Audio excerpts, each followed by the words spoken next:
unfortunately, we couldn't do absolutely everything that was in the magazines, but featuring people, featuring federations, featuring where posing's going to be, posing schools. It's exactly like a magazine, but it's online now in the 21st century. And with the young generation, it's about trying to, or was about, and it is about trying to make the magazine into an online version of the magazine. I need you back here now. The surgeon's here. They want to operate. They're ready to go. Put me chicken away, and then I've gone straight to, jumped in the car, straight into, after doing a private Instagram, jumped into the car, I've head back into town. Luckily I parked in some Ambo area. I had a ute at the time, and it said like loading docker, and they were doing construction for whatever reason, so I parked where this construction shit's happening, didn't pay anything, just parked there, gone inside, and they operated that day. I remember I woke up a couple of hours later and I was hating life. I've got a fucking moon boot on now. Well, I had a bloke tell me recently, and this is going to give all the secrets to bodybuilding away, right? You've got good carbs and bad carbs, is what you're probably aware in some regard. Obviously, a sweet potato is going to be better for you than a donut if you're bodybuilding, yeah? Like, depending on what your goals and what have you. A gentleman taught me not so long ago, and he's smart, mate. He does like supplement, I don't know what the word is, but let's just call it supplement psychology. Like, this cunt knows everything there is to know about fucking supplements and eating and shit like that. Your coconut water is your best electrolytes. It's very, very clever. Hey guys, not to take up too much of your time so we can get straight into the podcast, allow me to thank my sponsors quickly. Macro Foods, you can go to macrofoods.com.au and use code MTP10 to get 10% off all your orders. Nutrition Warehouse, your number one supplement store. You can go to nutritionwarehouse.com.au and you can use code MTP15 to get 15% off. And Alka Power Water, your number one alkaline water, found in many, many stores. Go down into our description and you can find out more. Started life in Cherrybrook. As a young man, 15 actually, drugs and weed made him lose his way. Taught by many elders, especially an old school gentleman, unfortunately still lost in his ways as he grew up. A trip to Bondi Beach on New Year's Day changed his way, introduced him to bodybuilding and losing his fat kid ways. That's right. Would travel from Seven Hills to Drummoyne to train, met a girl along the way, then trained at Riley's Seven Hills and met great bodybuilders along there too. Yes. Hardcore training, hardcore life, hardcore relationships, hardcore world, to then lose it all, but to win it back as well, trust me. Yeah. Decades go by, still many bumps along the way. They're your words. Yep, this is true. Bodybuilding still paved the way. Then Australian bodybuilding came and gave him hope. Our goal now to help him and help many are along the way. Yep. It seems there are good people out there and God has a plan. Again, your words. Please help me welcome the man behind Australian Bodybuilding page, Simon. Australian Bodybuilding.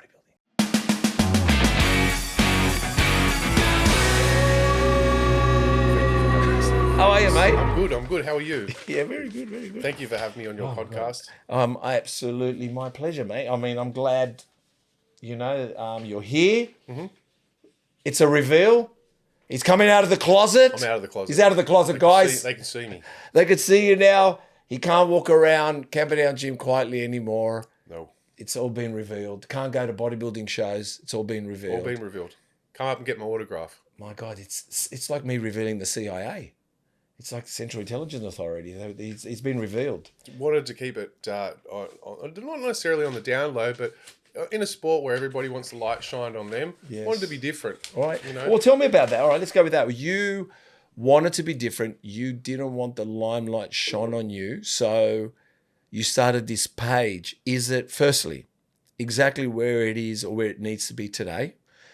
Is it what you thought it would be, and where are we going? Look, it's more than what I thought it would be. Okay, it's evolving all the time. Yes.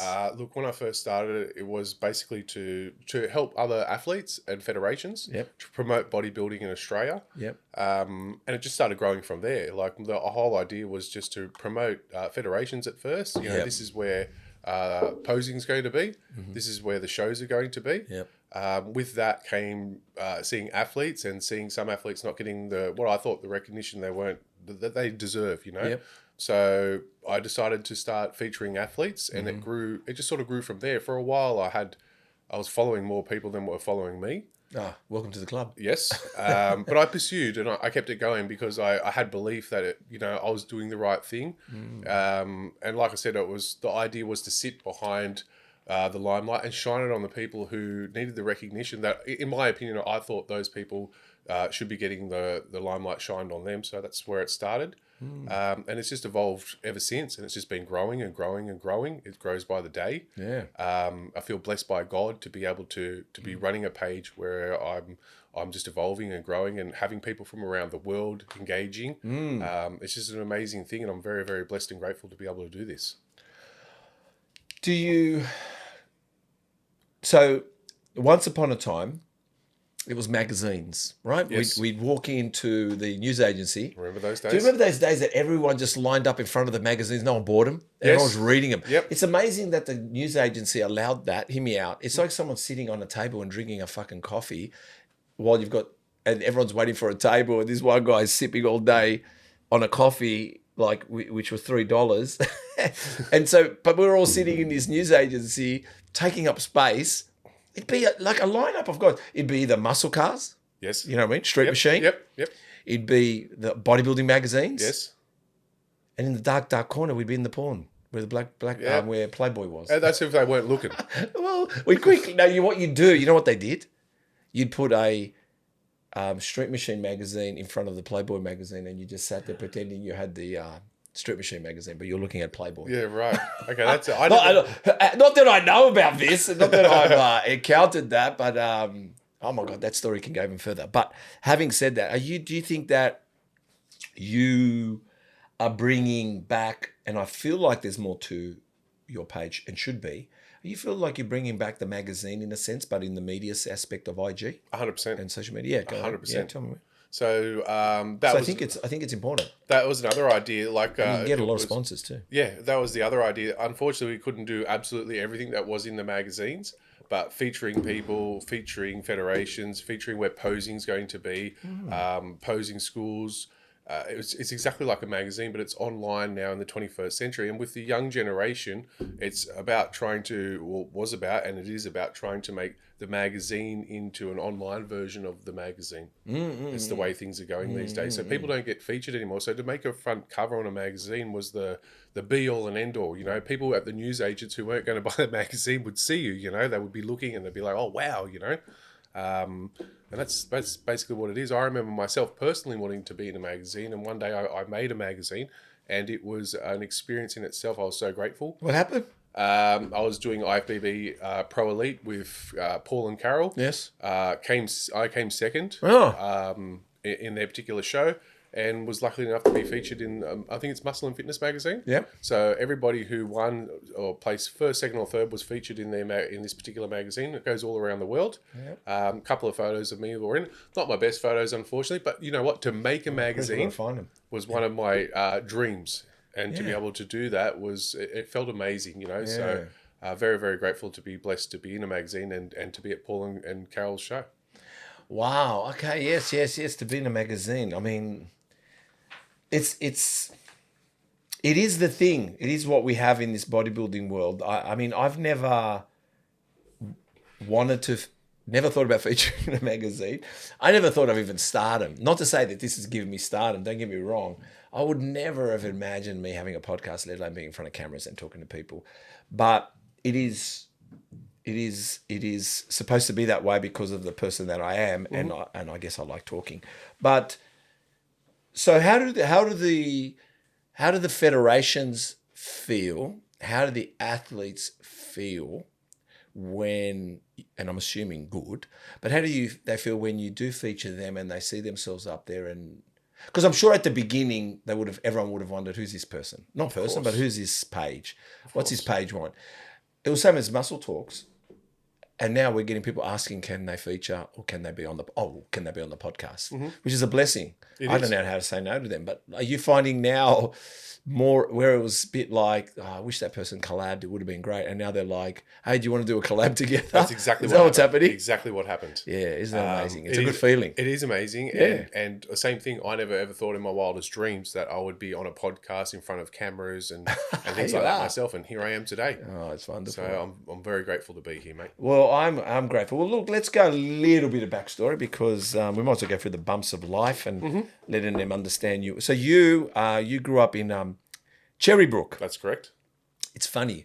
My my ex-partner, my ex-wife, she was from Cherrybrook. Wow. Yeah, she was from Cherrybrook. And I remember when I first met her, now we're talking about, like I said, 30 years ago. Wow, I cannot believe this. So even you would have been a teenager. I'm not sure if you actually, you probably would have, how old are you? 47? I'm 43. 43, my God. You were in Cherrybrook when I was riding her. She was on the back of my Harley, me riding through Cherrybrook. Wow. Do you remember where the bowl was, the skate park?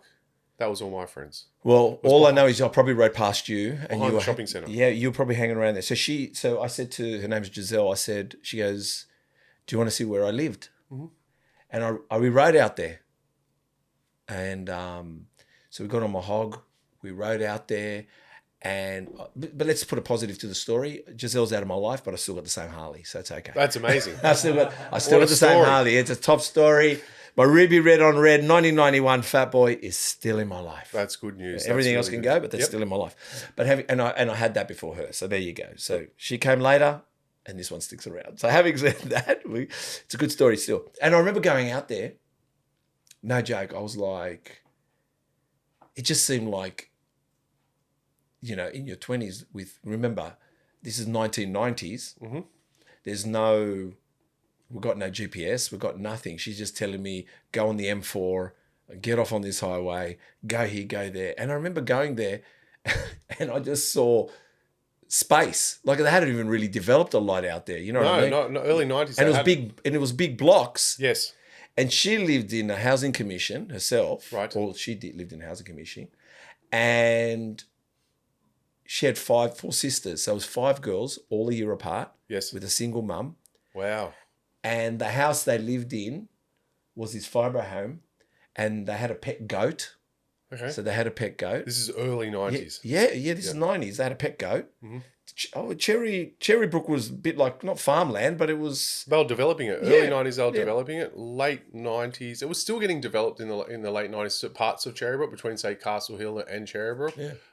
They call that Oak Hill. Yeah. But, I was more later 90s. Obviously, I was there my whole life, but I wasn't getting around, say, 91, 92. I was still a little bit young at that stage. No, you were very young. So, I mean, at that age, I'm probably 27... And you are 13, 14, just before you smoked weed. I probably was smoking weed at 13. Yeah, probably smoking weed. But the funniest was when she showed me, she goes, I'll show you where my house is. But there was no house there. They turned it into a park. Right, okay. So it was a little park area. So it was kind of like, it was actually pretty cool because, I guess they turned it into a little parkland. It was like a little corner parkland.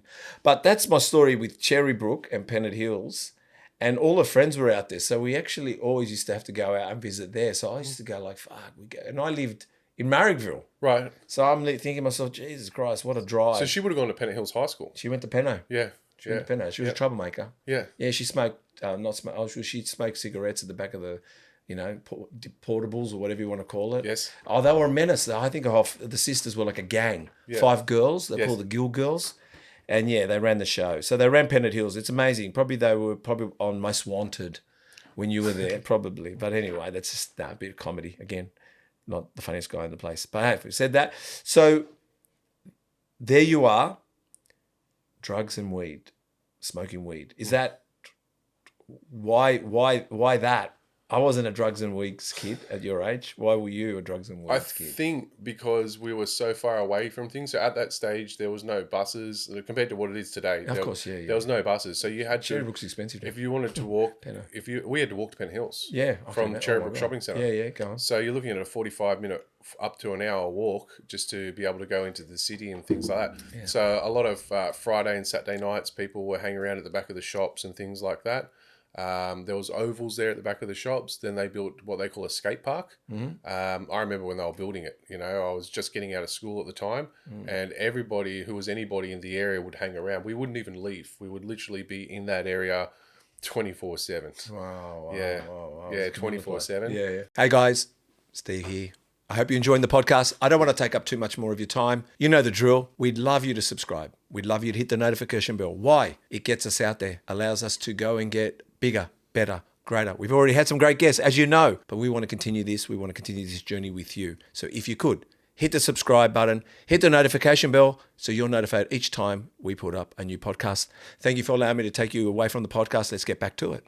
Got into the harder stuff, which was ecstasy. Yes. And what age was that? And would have been... It was around dance parties, I reckon. Around dance parties. So we're getting into ecstasy around 16 years old. We're getting right into it.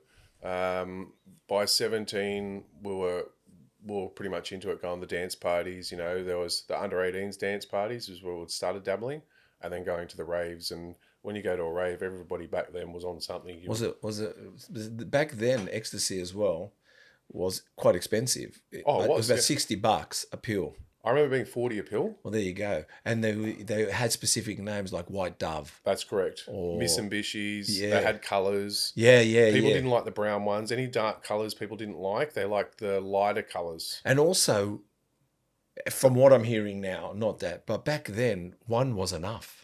Yeah, it was. One was powerful. It was, yep. Two, and you were flying. Flying. Like I remember, like I said, I dabbled in ecstasy, but we talk about 52 weeks in a year. I think you mentioned this in the conversation that,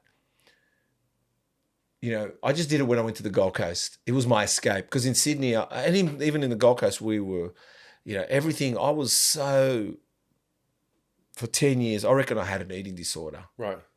Because everything was lean, everything was grilled, everything was wipe the sauce off it. Fucking, you name it. It was intense. That's proper. It was super intense. I was probably stage, seriously, I didn't know this, but I was probably, and I'll show you a photo. Yeah. I was stage ready through all my 20s. I could have gone on stage at any comp at any time. I was like ripped, and I mean, I'm showing off photos all the time of myself, really. But I'll just show you this to understand, because I actually took it like a lot for granted.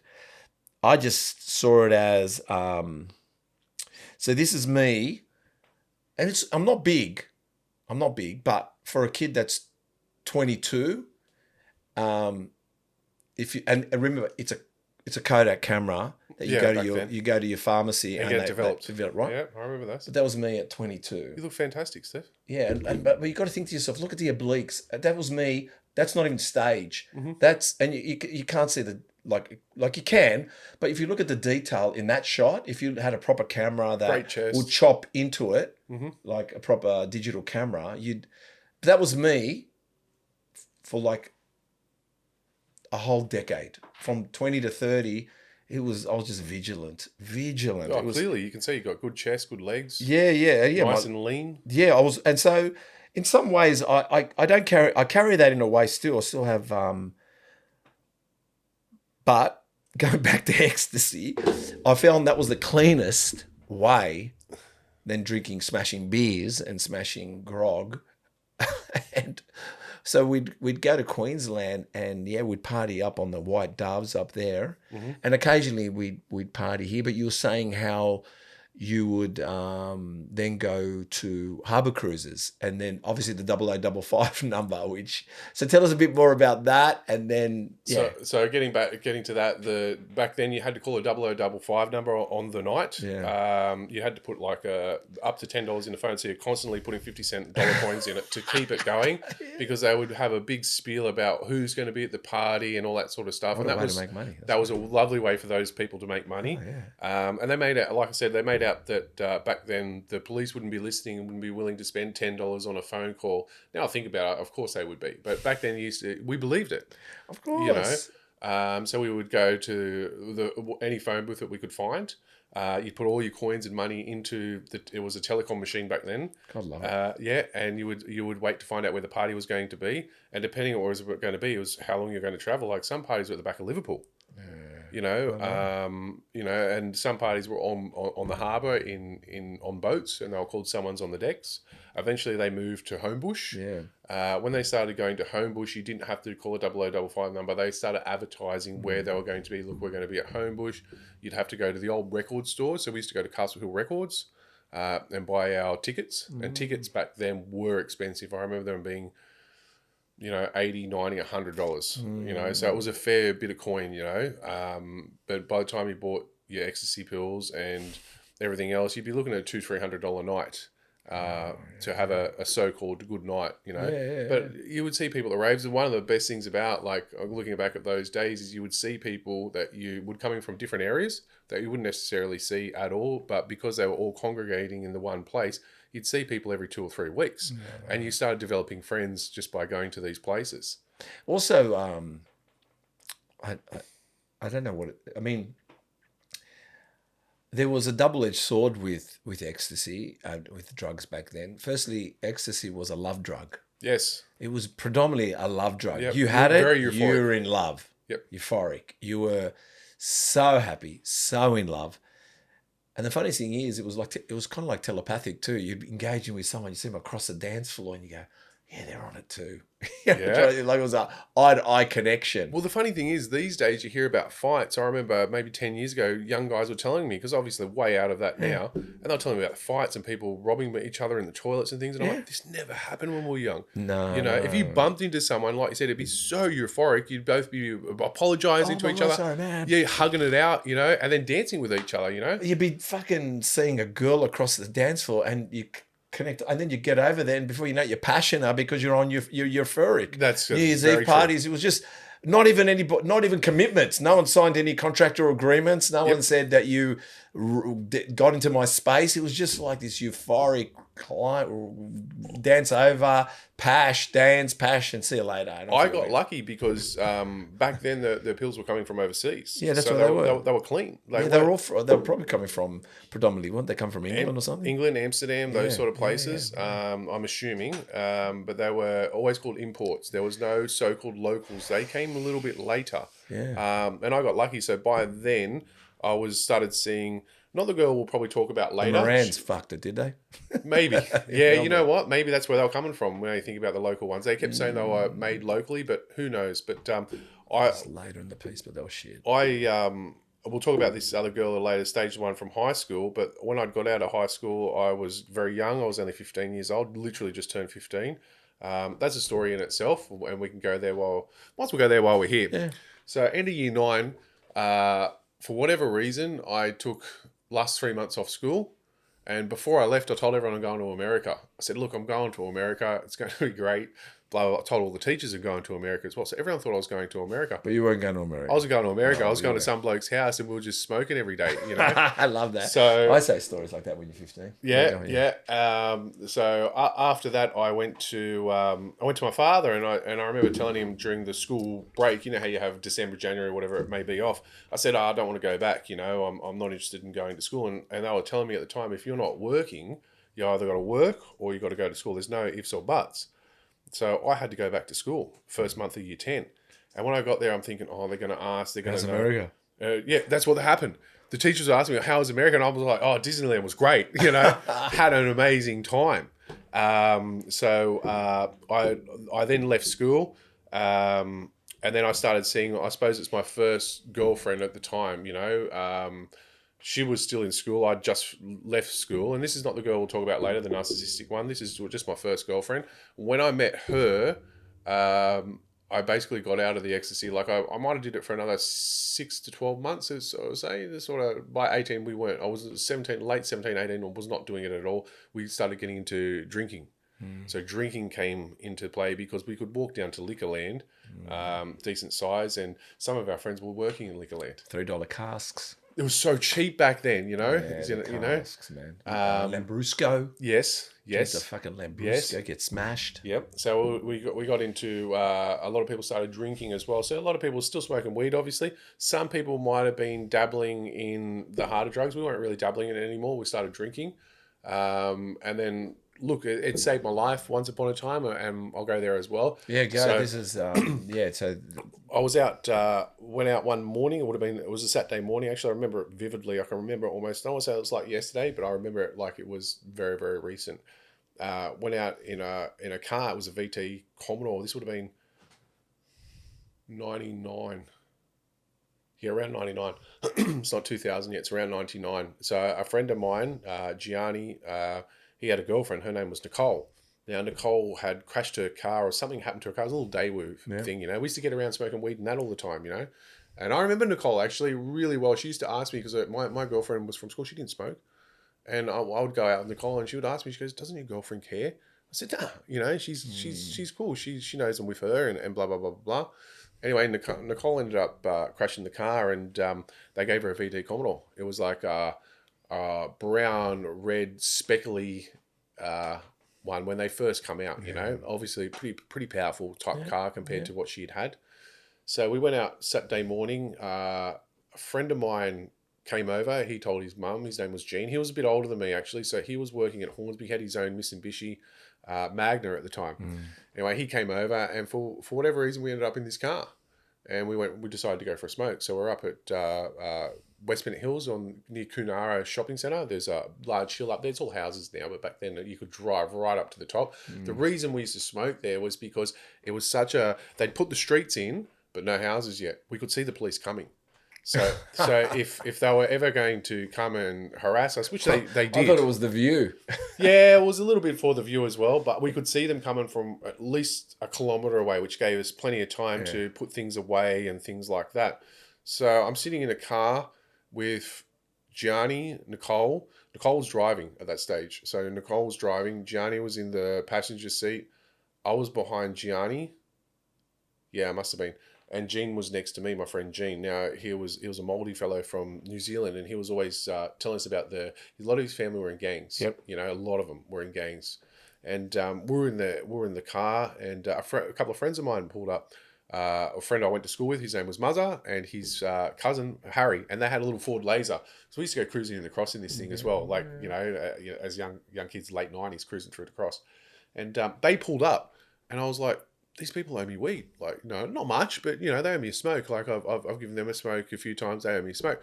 So I remember when they pulled up, we were all having a smoke together, and then someone said, "Look, let's go to the pub." Like it was either Gene or Nicole wanted to go to the pub to play the poker machines, and I was underage at that stage. I was only 17, so I didn't want to go because I thought, I'll probably be all right. Yeah, but I'll get, But if somebody asks me for ID, it's not unusual for a 17-year-old to pretend he's 18, but go ahead. Yeah. Well, we were going to Liquorland all the time, so I could walk down to Liquorland and get whatever I wanted. But I was just sort of worried about it for whatever reason that day. And I said, look, I'm not interested. And I wasn't interested in poker machines, to be fair. But I thought to myself, I remember thinking to myself, I don't want to go to wherever pub you want to go. I'm assuming they're going to, used to be called the Pennant Hills Hotel. Patrick's, they had the nightclub. Yeah, at Penno. And Patrick's. Yeah. Giselle loved it, but a lot of people loved going to Patrick's. And I thought to myself, I don't want to go there and get asked for ID and be sitting outside for 6 hours. There's a couple other friends here, So I said to my friend Gene, I said, look, mate, what do you want to do? You've come out with me or whatever. I'm jumping in their car. I'm going with Muzza and Harry. And he's, for whatever reason, I don't know why, maybe because he was 19. So I'm 17, he's 19. And he said, look, I'm going to go with Gianni and Nicole. I'm going to go to the pub. I said, all right. Well, I remember saying, as I'm getting out the car, I said, don't spend all your money on the poker machines, but have a good time. I'll see you when I see you. So I jumped into Muzza and Harry's car, just had a smoke. They would have dropped me home for sure, later that day for sure. Just had a smoke with those guys.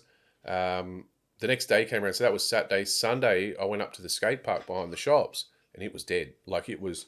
Like, I don't want to say, like, the cartoon with the thing blowing by, but something was off. Like, I knew something wasn't quite right. I'm like, where is everybody? There's always someone here or someone's coming. Like, that's where we all met, Yeah.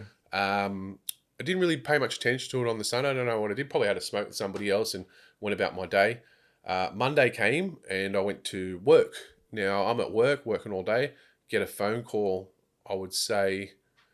Must have been 3 PM. I remember it being in the afternoon. So my girlfriend must have finished school and she's given us a call. And when she called me, she told me that a few people have passed away. There was a car accident. I couldn't believe it. I was just in tears. Young fellow, I was shattered. So, who was it again? Nicole had passed away. Nicole. There was a big car accident in between. So they ended up at the tavern at Castle Hill. Fuck. So they're going to Castle Hill Tavern. Now, the story goes, Nicole and Jean stayed at the tavern, and Gianni went to Thornlea to go pick up some weed off someone. I won't say who, because I didn't know those people that well, but they went over he drove the car to Thornlea, unlicensed, all that sort of jazz. The police weren't like it was these days they actually had to get behind you and radio it in. Yeah. So he'd driven over to Thornlea and come back. Now, he got back about, let's just say it would have been about midnight. I'm just guessing about that. But around midnight to pick those guys up. Now, because Nicole and Jean had been drinking while he was gone and he'd driven back from Castle Hill to Thornlea and back, they assumed he'd be all right to drive. So he was the driver. Now, between the tavern and it would have been Windsor Road, there used to be a golf course up even further. There was a road. I can't remember what the actual road's called, but we went and had a look at it at night time that week as well, and it looked like a straight road. There was no lights. You could see right at the end of the road where Windsor Road would have been. It looked like a straight 1 kilometre road. Now, unbeknownst to the driver, there was a big, and they ended up getting rid of this. There was a big, I don't know what you call it, like an island that came out of the side for some reason. It wasn't in the middle. It came out of the side. So they've hit that, at serious speed. Like it would have been some serious speed. Yeah. Because you could see the slide marks slid into a telegraph pole. Apparently, Nicole went straight out through the front window.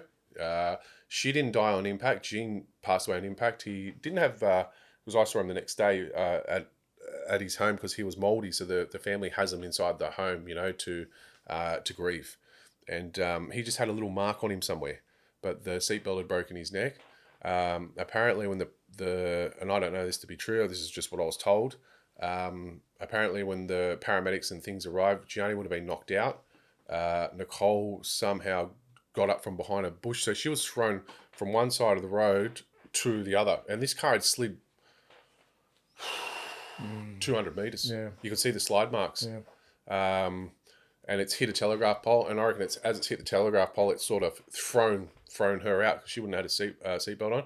They say that when the paramedics arrived, God rest her soul, she was only 19. When the paramedics arrived, they ended up talking to her, and she had what they believed to be brain matter coming out of her nose.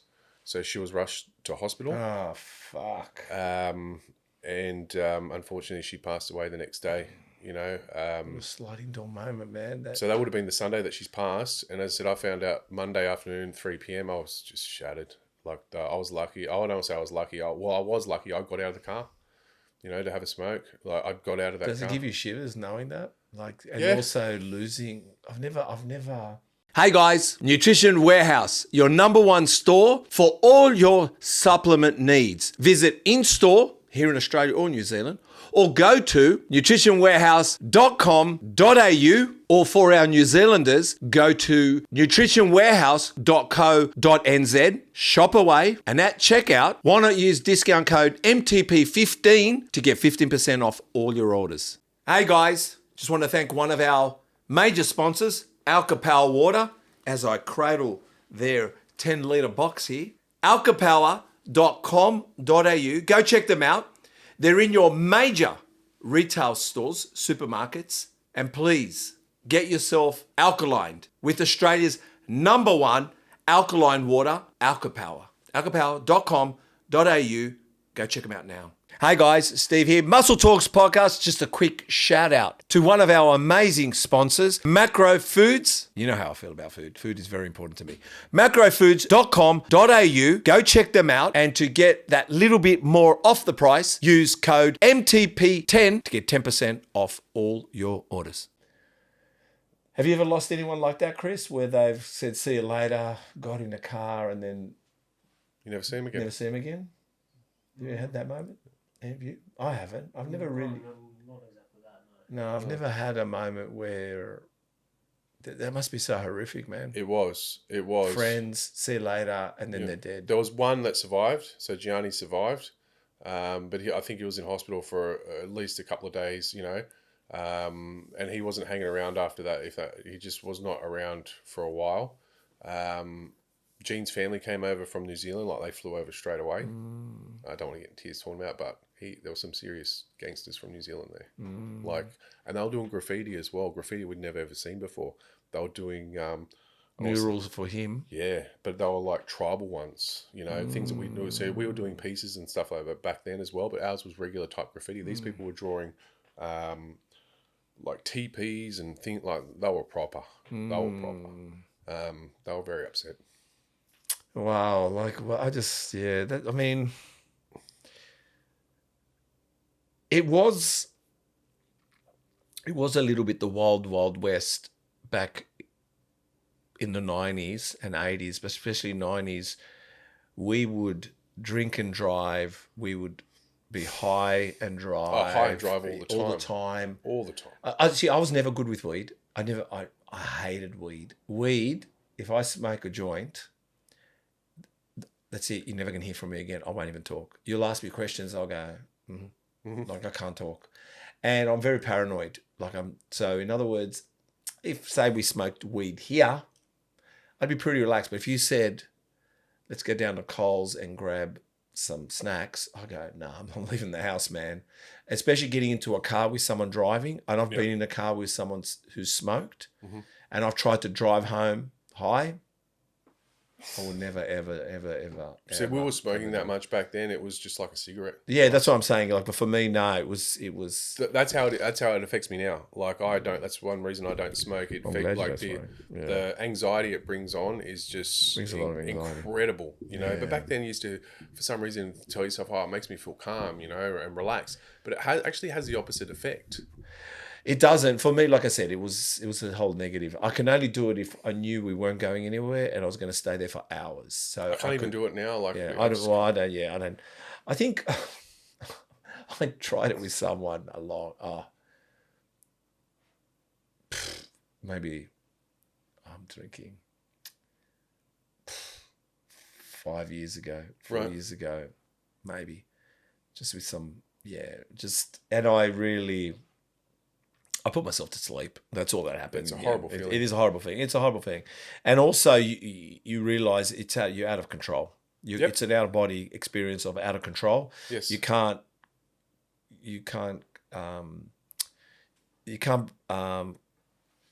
I can't find the word I'm going to use, but you can't put your mind together. You can't think clearly. And then you actually start to get anxiety over it. 100%. That's how it would affect me these days. So back in the day, like I said, it used to make me, in my brain, I felt like I was calming me down and things like that. It had the opposite effect. Yeah. But I didn't realize it. But these days, mate, I won't even touch it because I know that we were smoking bongs. We have a couple. If I had a couple of cones, I would be. I don't like the feeling. It makes me anxiety. I can't think straight. The anxiety's all there. Terrible feeling. I couldn't think of anything worse to do. Obviously now I'm an adult. It's different, but I couldn't think of anything worse to do. No, it's and unfortunately in the bodybuilding industry, a lot of people like joints. Some people even train with joints. Well, Arnold back in the day was, Uno and number one was sitting there and competing. I've heard of people on stage high. I've heard of people training high, and they reckon they get an amazing pump, which I find hilarious. They think they are, but it's taking away. They don't realize how much it's just sucking the life out of them. Well, I think it sucks a lot of anyone that's taking drugs at the end of the day. And look, I think I think especially in our industry, I think the bodybuilding industry is caught up with coke and caught up with ecstasy and caught up with all that. Thank goodness I don't do any of that. I know, but the thing is, I myself too, and it's not that I'm a Nancy. I just know that, look, it's hard work now. Hard work to build a physique and hard work to keep a physique. 100%. And at the end of the day, if you're trying to find a positive out of it, there's no such thing as a positive. And actually it just chisels away the anxiety. That's why everyone's got anxieties, because you're chiseling away chemicals into your brain, wondering why you're not clear-headed. There's always a detrimental part to it, but until they work that out, we live in a society with a lot of anxiety. I'm in such an amazing gym now. I don't even like pre-workout. Yeah, I know. I just don't like the feeling of it. Don't like the jitters. Before, yes. Back in the Riley's days, I used to love it. Like your 1MR, your blue super pump, Those were the days. You jacks, Mate, you know. fucking You'd good, be- pins and needles all over your body. Yeah. Like that, you know. So look, I used to enjoy the pre-workouts, but these days, maybe it's because I'm older. I'm not a fan. I just makes me anxious, makes me feel shit, and I feel it's a very quick up and down for me. Yeah. No, it's that's all it is. That's what I'm saying is, and I think at the now, I don't think if we're not mentally engaged, I think that's the problem. I think we could get away on the physical in the past, but it is a mental game at the moment, and we're stimulated by phones, and we're stimulated by so much at the moment that we actually don't get a moment to really daydream and to get a high, like a pre-workout high, let's say, was out of the ordinary. Now we're running on adrenaline and endorphins and instant spikes off our phones. Yep. Like it's just overload. I get a coffee from 7-Eleven, flat white. That's more than enough for me. Yeah, no, I hear you. More than enough. So, yeah, I'm sorry to hear about that story. What That's a sliding cool, mate. moment These story. things happen. Yeah, I'm grateful I got out of the car. you are. You should be. I'm here today to tell the story. Yeah. So you were taught many things by very much old school type people, like a like old school gentlemen, like, and people like your grandmother Yes. God rest her soul. She passed away. and your father. Is that right? My father's still alive, but we don't talk. We're estranged, unfortunately. Why is that? His decision. Oh, that happens. With the breakup, this is getting later on in my life. He did a pretty good father. I'm not going to say he wasn't. Bad in other ways. Very physically abusive. Yeah. There was no once the strap stopped working. When we were probably 12. Isn't that sad? Yeah, he just punched you in the head. But what I'm saying, isn't it sad, that they didn't have a switch off? I mean, and what's sad is, like, my dad, he would use the belt, he would throw mallets at me. I got tied up once. I didn't get tied up. No, I got tied up. But it's funny, when I look back, it might sound like I'm scarred, but I'm not, because predominantly the kid down the street copped the same belting. We all copped beltings, but the fact was, like you said, they didn't have if the strap didn't break, sometimes they kept going. But these men predominantly let their frustrations out on others, which was sometimes their spouses, some of them. In fact, thankfully, my dad didn't do that to a spouse, but to their kids. And the amount of capital punishment that it was, I sometimes look at my son now and I think, how can I fucking hit this kid? Like, I could never imagine hitting him and walking away feeling okay about it. Yeah. I can't. In his defense, I don't think he felt good about it. He wasn't a drinker. No, but they were like that. No, my dad too. I don't hate my dad for it. I don't hate my dad for it. You had to do something wrong. Yeah, he did something wrong. This man had just punched you in the head. Yeah, but I And didn't. he could fight. Yeah, but I'm saying I didn't hate my dad you. for it. It's black. No, coffee. I don't. Looking back, I know that he was just trying to discipline us. Yeah, and but- we were getting a bit out of control. You know. Everyone was getting bashed. Yeah. I mean, this is. But after obviously what happened, go back to when I was in school. I remember going to school with my face pushed out to here. Yeah. That's a different story. I'm still in school. My brother's. For whatever reason, he was a butcher at the time, and he was working with a couple of power lifters, and he wanted to get big because he's small his whole entire life. And I suppose this does tie into the weed story as well. So he started taking, it must have been some sort of horse steroid. Yeah, but he everything was from the vets yeah, but he wasn't training. because it was cheap. It was the same stuff. It was cheap. He wasn't training, so he Yeah. was getting Oh, right. he was getting needles from this bloke and shooting himself up. I never saw it, you know. So one morning before school, I walked into his room, and for whatever reason, I looked under his bed to find some weed. So he was working at that stage. I wasn't working, so this is going back a little bit earlier. And so he always had money and had weed and shit, you know. And wasn't smoking that much, you know, because we were still at school, but I was smoking a bit. And I went into his room to go looking for it. And for whatever reason, I look under his bed, and there's a bunch of needles. And I knew what they were for. They were for steroids, you know. And I'm looking for this weed, you know what I mean? So I don't know why the fuck I grabbed these needles, but I just grabbed them. I think I wanted to hide them for him. I can't remember. So I've grabbed them, and I've grabbed the weed. You know what I mean? I've gone back to my room for whatever reason. Maybe I had a smoke before school. And I've chucked the needles under my bed, right? Gone to school, get home that afternoon. There's my grandmother and my father. So it's his mother, right? She's a lovely lady. She was really, really good to us. And she was basically the mother figure in the home, you know? I'm sure she ran the show now that I'm a lot older, Yeah. but she always made my father out to be the man of the house. He always sat at the head of the table, got the biggest steak. Or she was old school, you know. Anyway, so I come home this day, and they're sitting there on the couch. Thinking you're a junkie. Yeah, I didn't know that. And then I've opened up the door, and they go, "How you going?" And I knew something was off. And I'll go, well, "I'm all right. How you going? You know, I've just finished school. You know what I mean? Whole day's been great." And they're looking at me, and they said, "You taking drugs?" And I in my head, I'm thinking, "Well, I'm smoking weed, you know." But I didn't say it. I said, "What are you talking about?" And they said, "Are you taking heroin?"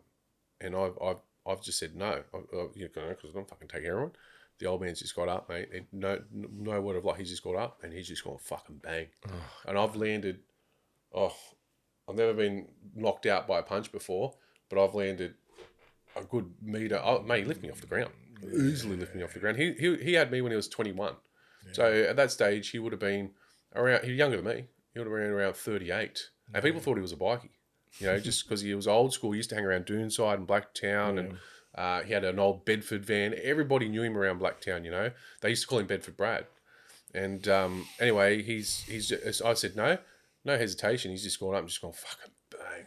God, they were wild days. Yeah, I'm seeing stars. I'm on the ground. I'm seeing stars. I'm thinking, what's going on? And I've blurted it out. And I've just gone there. My brother's name's Christopher. I said, they're Christopher's. He's taking steroids.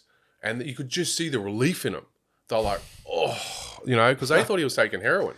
After all, after bashing you up for it. I copped the hide. And this is the funny part. So in my head, I've copped the hide, and, you know, he's only hit me once. He only hit you if you did the wrong thing. So that's something I'll give him. He only hit you if you did the wrong thing. And he, that was a bloody good hit. It was an amazing hit. Like, you know, I was actually a good young little fighter because of that reason. Like, I was copping beltings from the father, and he's 38, so no one could punch as good as him, you know. Yeah. Anyway, I've copped the hide, and I've told him. I said, look, this is what's happened.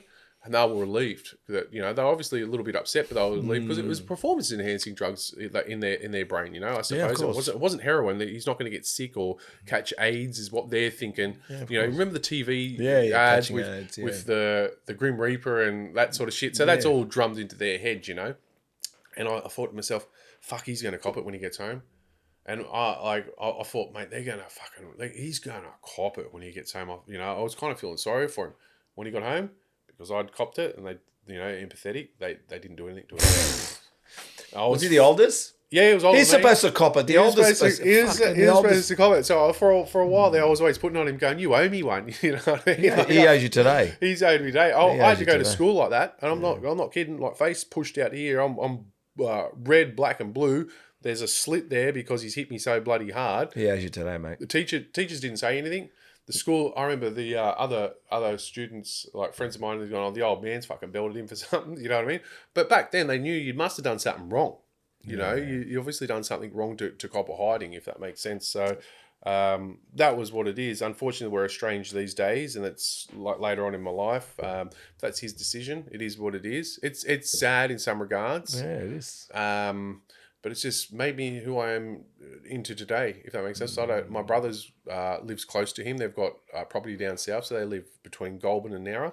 Are you close with your brother? We don't talk. Or your dad? Nope. Yeah, look, it becomes that way. Don't ask me why. Even myself, I'm not very close with my sisters. But the thing is, I kind of knew that was going to happen once my parents passed away.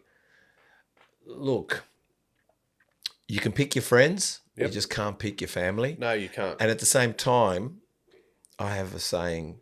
Now, that's black coffee. Thank you. All right? No sugar in it, so it's going to be a strong one. Beautiful. But the thing is, but I do believe, and I have a belief, that blood is not thicker than water. No, it's not. Because I believe, because why don't I believe blood is thicker than water? Because sometimes when there's battles and wars and you need to go fight and need to stand up for your fellow man or your soldier next to you, sometimes it's not your brother or your dad there, it's someone else that's willing to take their life for you. 100%. And in the end, if someone's hung with you for 5 years, they've wished you a happy birthday, they've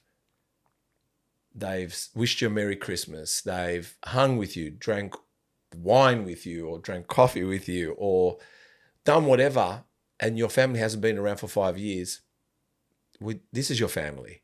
Yep. This person that hangs with you constantly is actually your family. So I think people just believe or take for granted calling it blood, but there's a responsibility for that, but not everyone wants it. And I'm always envious and always in awe of watching great families or great siblings, but it doesn't necessarily happen. And I don't know why, but we do need the right people around us. We do need the right community. And sometimes the people that have been put in our lives aren't the best choices, but that wasn't our choice. 100%. You'll find that most people are friends with you out of convenience. So an idea, and this will make sense shortly.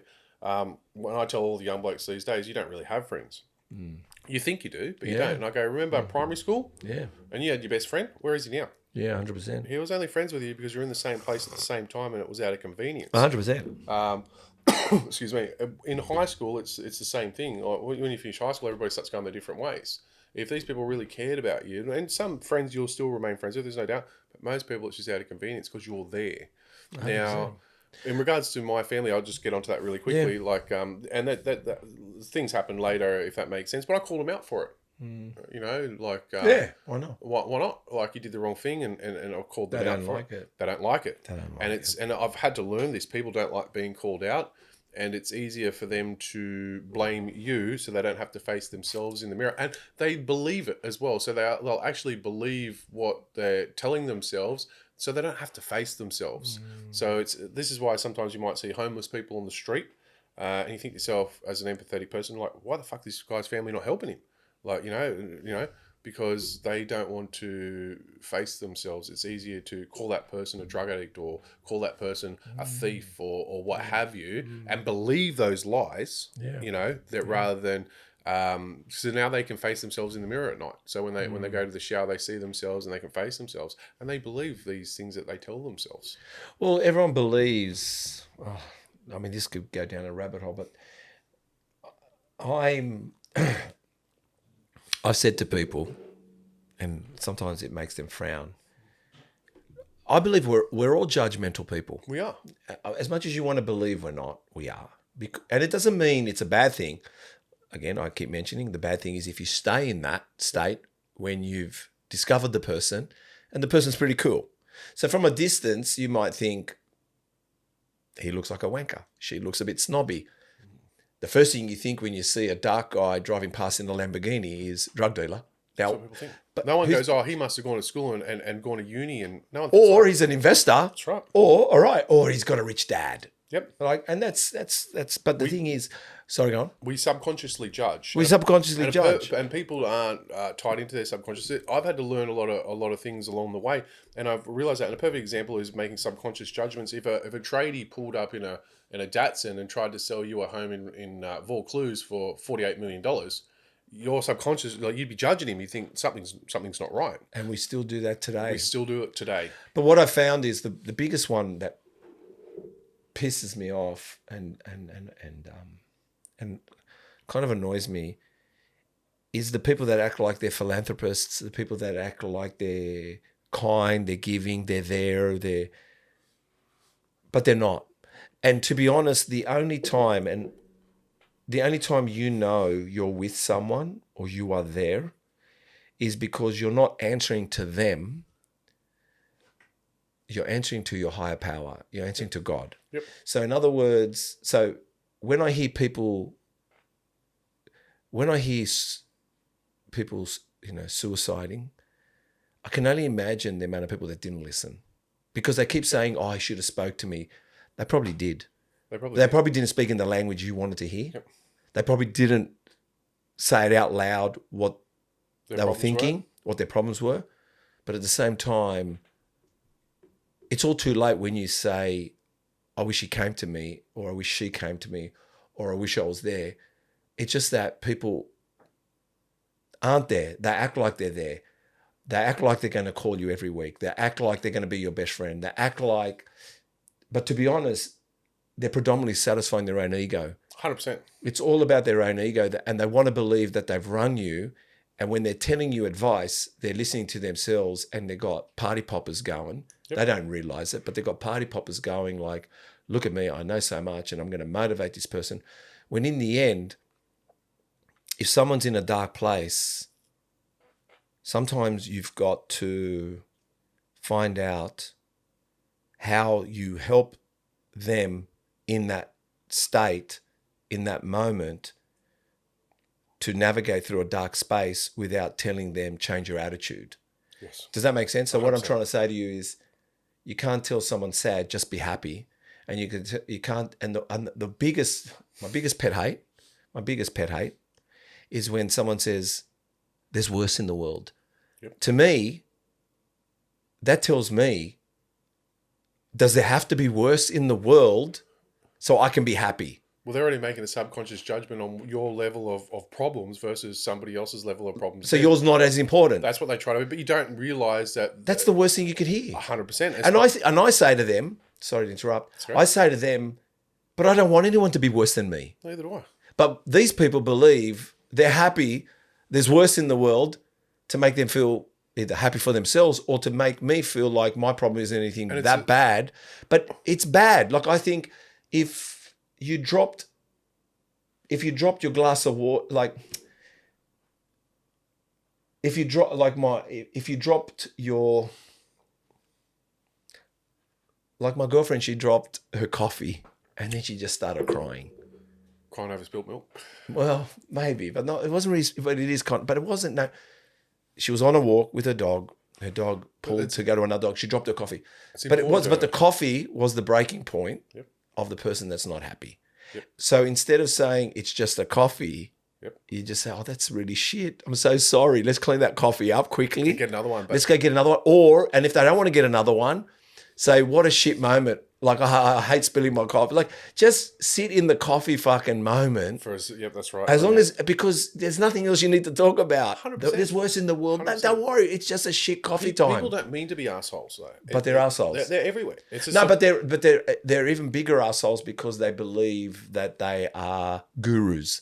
They believe that they have the answers. They believe that they are somewhat righteous in a way or have solved the puzzle. It's impossible to solve anything. A perfect example of that is some people don't even realize they're a piece of shit, and it's a survival skill. Like you got to go through a fair bit to understand this. So not many people will tell you, for example, I'm an arsehole or I'm a prick. Like I've never ever met any of these people. Everyone I meet say to me, I'm a nice person, I'm great. Now you go driving down Parramatta Road at 7:00 in the morning, and I can assure you there's no nice people around. They're like this because it's survival. Well, I said to my girlfriend this morning, we were talking, and I was saying, we're talking about something. Chris sent some kind of video that I wanted to look at, and I was saying how simple it is, but I said, but I'd be damned, I think I'm the only one that makes it hard for himself and questions my capabilities. Mm-hmm. But I said to her, but fuck anyone else telling me that, because I know it myself. Yep. So if I think that's pretty hard to do or possibly impossible, or I'm putting myself down, just leave it to me. You don't need to put me down. Yeah, exactly. Like, so I say, you know what you're capable of. Yeah, so like I said, I'm happy to say I'm happy. Yes. But I'm also, will be down Parramatta Road, one of the guys screaming at everybody. And thankfully, I have an alter ego that I bring in. Yep. So I feel like Harry is the alter ego. Right. So Harry's telling off everyone. Yes. And then Steve says to Harry, seriously, man, like, fuck me dead. Does anybody care? We're in traffic. Can we just shut up? Yep. Or seriously, Harry, do you think they really think you're top shit? Like, can you just calm down, Harry? Let's just calm down. So I think we all need an alter ego. I'm not perfect, but I try to pull myself up, and I'll explain it like this. We're all related. Yeah. And I'll tell you how we're all related in a second. So yourself, Steve, you have a mum and dad. Like everybody else you saw down Parramatta Road, and like Chris and like myself, you have a mum and dad, yeah? Yeah. Okay, cool. So your mum has a mum and dad, and your dad has a mum and dad. There's 4 grandparents, like everybody you see on this planet. Now, those grandparents have a mum and dad, mum and dad, mum and dad. We're at 8. 16, 32, 64, 128. Let's just say it's 125. 250, 500, 1,000 people in 10 generations took you to get here. Let's keep going. 1,000, 2,000 people, 4,000 people, 8,000 people, 16,000 people somewhere, 32,000 people. And you're trying to tell me along the lines you guys aren't related. This is why I love bodybuilding, right? Mm-hmm. I saw Lee Priest going up against Dexter Jackson. Yeah. And obviously they've come from 2 different parts of the world right now. And this is why I believe we are related. And this is why I love bodybuilding so much. Yeah. 2 different parts of the world. they tie back, but they tie back a lot further somewhere, because when they're standing on stage, it's the same quads, it's the same chest, it's the same obliques, it's the same abs. Yeah. They're standing side by side and they look identical, but just different, maybe a little bit different color in melatonin, if that makes sense. Of course. And that goes back with evolution, where people, in my opinion, the water rose and and people got stuck in certain areas. Now, if I go down the beach, I start tanning. Yeah. You know, and if you got stuck over here somewhere hot, you're going to be tanned up. You're going to be a bit darker. If you got somewhere super cold in the Russia type area, you might only get a little bit of sun once a year. So you're covered up, and then once a year where you can get a little bit of sun, you need to get that seal suit off and get that vitamin D in. That's why I love bodybuilding. I believe that we are all related. So people don't think like that and don't realize that. So when you're going down Parramatta Road or you get into a fight with somebody, mate, you're punching on or yelling at your brother from another mother. You guys are related, but from a long, long time ago, depending on if you look similar. If you look similar, you know, obviously it's a lot tighter.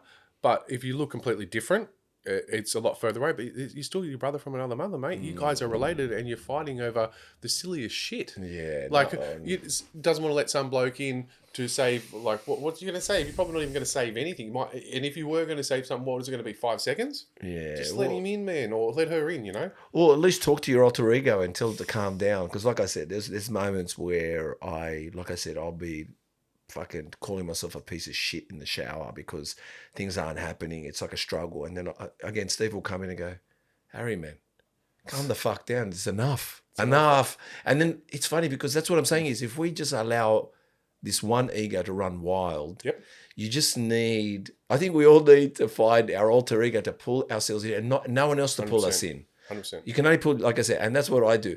Sometimes I need Harry to go debt collect because Steve's not good at that. Right. Or I need Harry, once upon a time, to go talk to that girl because Harry's got the balls. To go do this. Right. Okay. So like I said, it's good to have, and sometimes I jokingly laugh at myself because I find myself the only person to entertain himself. But I think an alter ego, if you're out there, everybody is listening, get yourself an alter ego.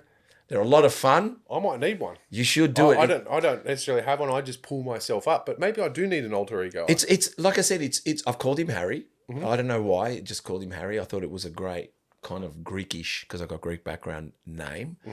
But how did I do it? I think I did it with my psychologist. She didn't tell me to do it. I did it myself because I sat with a psychologist for many years. But yeah, no, I do. I have Harry and I have Steve. And Harry, yeah, I need him. I need him many times. If it's helping you, it does. No, it helps. It helps because I need someone to pull you up. Not only pull me up, I need someone to step into the hardness, step into the facing things, especially when it comes to not you, but you owe me money. Yeah. I mean, I don't want to chase you for money. Steve doesn't want to chase you, but fuck it. Steve's coming to get it now. Yeah, and then Steve comes in and goes, and he's using bad language. And then when the guy gives me the money, Steve steps in and goes, I really thank you for your money. I really appreciate it. And then I go back home and I go, and honestly, I'll go, well done, Harry. But then Harry parks and Steve goes out. Now, Harry is also, like I said, I think we need an alter ego because he can be suave. He can be romantic. He can be Marcus Aurelius. He can be a Spartan. He can be the one that tells you like biggest ego, you're the best, and you can just kind of measure that a bit. Or he can tell you, you can, like, think about it. Imagine out of the blue, which we do. I don't know, maybe you don't, maybe Chris doesn't, maybe. But there's an element sometimes you think you're a loser, or why is it always happening? Why do I get this bullshit bad luck? But sometimes it's okay that you're sensing that and feeling that and it's happening. But it's when you have this repetitive talk. And like I said, sometimes I'll fucking have a go at myself. And that's when I go, like even, let's say, road rage. Right. Someone got in your lane. You've done the bird. You're fucking telling this guy off. But you're telling the guy off for 5 minutes. Let's just sit here for 5 minutes. So at least Steve comes in and goes, whoa, we've been doing this for 2 minutes now. I mean, don't you think it's a little ridiculous? And then, honestly, I laugh. I go, fuck me dead, I'm an idiot. Yeah. So sometimes that's why I said we need an alter ego, just to say, step away. Or, no, you're going to have to turn up. You're going to have to face something. And I even do that with posting. Mm-hmm. Even sometimes I have to bring Harry in. I go, oh, God, I've got to do this post. I've got to act like, like Chris, when he films me, I just go into Harry mode. I go, what do you want me to do? He goes, do this. I go, do it. I didn't even go to Chris. How does it look? I just go, done? He goes, done. Because Harry just, let's get it done. Or Steve will go, can I have a look at it? Is my hair flicked back? Oh my God, my gut's showing. I don't give a fuck. Yeah. Harry just goes, just do it. Just do it. That's right. Well, maybe I do have an alter ego. I didn't realize that I do some. I bet you any money you have. I do some of the things you're saying, but I didn't realize I have an alter ego. Yeah. I just pull myself up on it. No. But the thing is, look, when we finish the podcast for this week, yep, I want you to test it. I want you to laugh at yourself, give it a name. Yep. And I reckon you'll go the next level. Yeah. Why? Because you allow that personality to go get what you need. Yes. And then you allow the other personality to let go of things. To go, I'm the type. I've got to learn that I'm the type of person, and it's taken me a long time. It is to let go of things. Yeah, if you've done me wrong or something like that, I don't want to say the bad Simon, but because I'm now transitioning, especially in the last couple of years. Like, it wasn't an alter ego. I would get super angry, super aggressive, threatening people, but not just threatening them. Like, they know I'm going to do it. Do you know what I mean? Like, well, don't get rid of that dude. You need that dude. I need to put that energy into something better, which is bodybuilding. No, but what I'm saying is, no, you need that dude. You just don't need him. You don't need to waste his time in stuff that you just don't need him for. I've never bullied anyone in my life. No, but you have to, like, what I'm trying to say is, you'll know when you need that person, but you don't need that person every day. 100%. And that's the person that, like, I got somebody that I think I still need to collect money from. This is years now. You've got to let it go, Steve. I've had to learn this myself. How much money is this? No, it's not. It's money. No, it's not a lot. But hear me out. No. Harry's got to turn up. Why? Even if I don't get the money, I need Harry to turn up. Trust me, you don't want to, because I and this is getting off topic. I've been in trouble with police before. Oh, you know what, Simon? I'm going to take you with me, and I'm going to bring whatever that fucking character is inside. Chris has been with me when I debt collect, haven't you, Chris? Yeah. Chris is the best wingman. I'll go to Chris. I've got to do this. No joke. Yeah. And Chris goes like that IG post you see. He goes, which car are we taking? Chris has never ever gone to me. I'll go, listen, I need this. We're going to the city. And he goes, what car are we taking? What car are we taking? Or I'll go to Chris, I need you to make a phone call. Yep. But he's not, I think I'm throwing this poor fucking motherfucker under a bus. You may be. He goes, all right, give me the number. Yep. Honestly, I'm like, and then we all do it, and then we actually forget about it. We just go like, do you want to go grab a coffee? So we just move on. But it's taken me a long time to learn this as well. You get a lot further with the charm than what you do. No, charm is the best. So what you do being aggressive. So if you are aggressive, people go straight on the defensive. Yeah. No, and some people will run straight to the police. Don't think they won't. Like, I'm telling you, they will run straight to the police. And if you've got a record, and let's just say you've got people are going to think I'm a thug. The police keep event numbers as well. Yeah. So, which is not actually on your record, but they'll have a look at what other people have said, and they'll judge you on that, and they'll go, "Oh wow, look, this guy's done this. This person's complained. Wow." And when they come to grab you, they're not the nicest people. Oh, they come to grab Harry. God's sake! All right, got it. Yeah. Right. No, I'm taking the advice, Simon. Yep, please do. All right. Please do. But when Simon leaves, Chris, we're going to talk.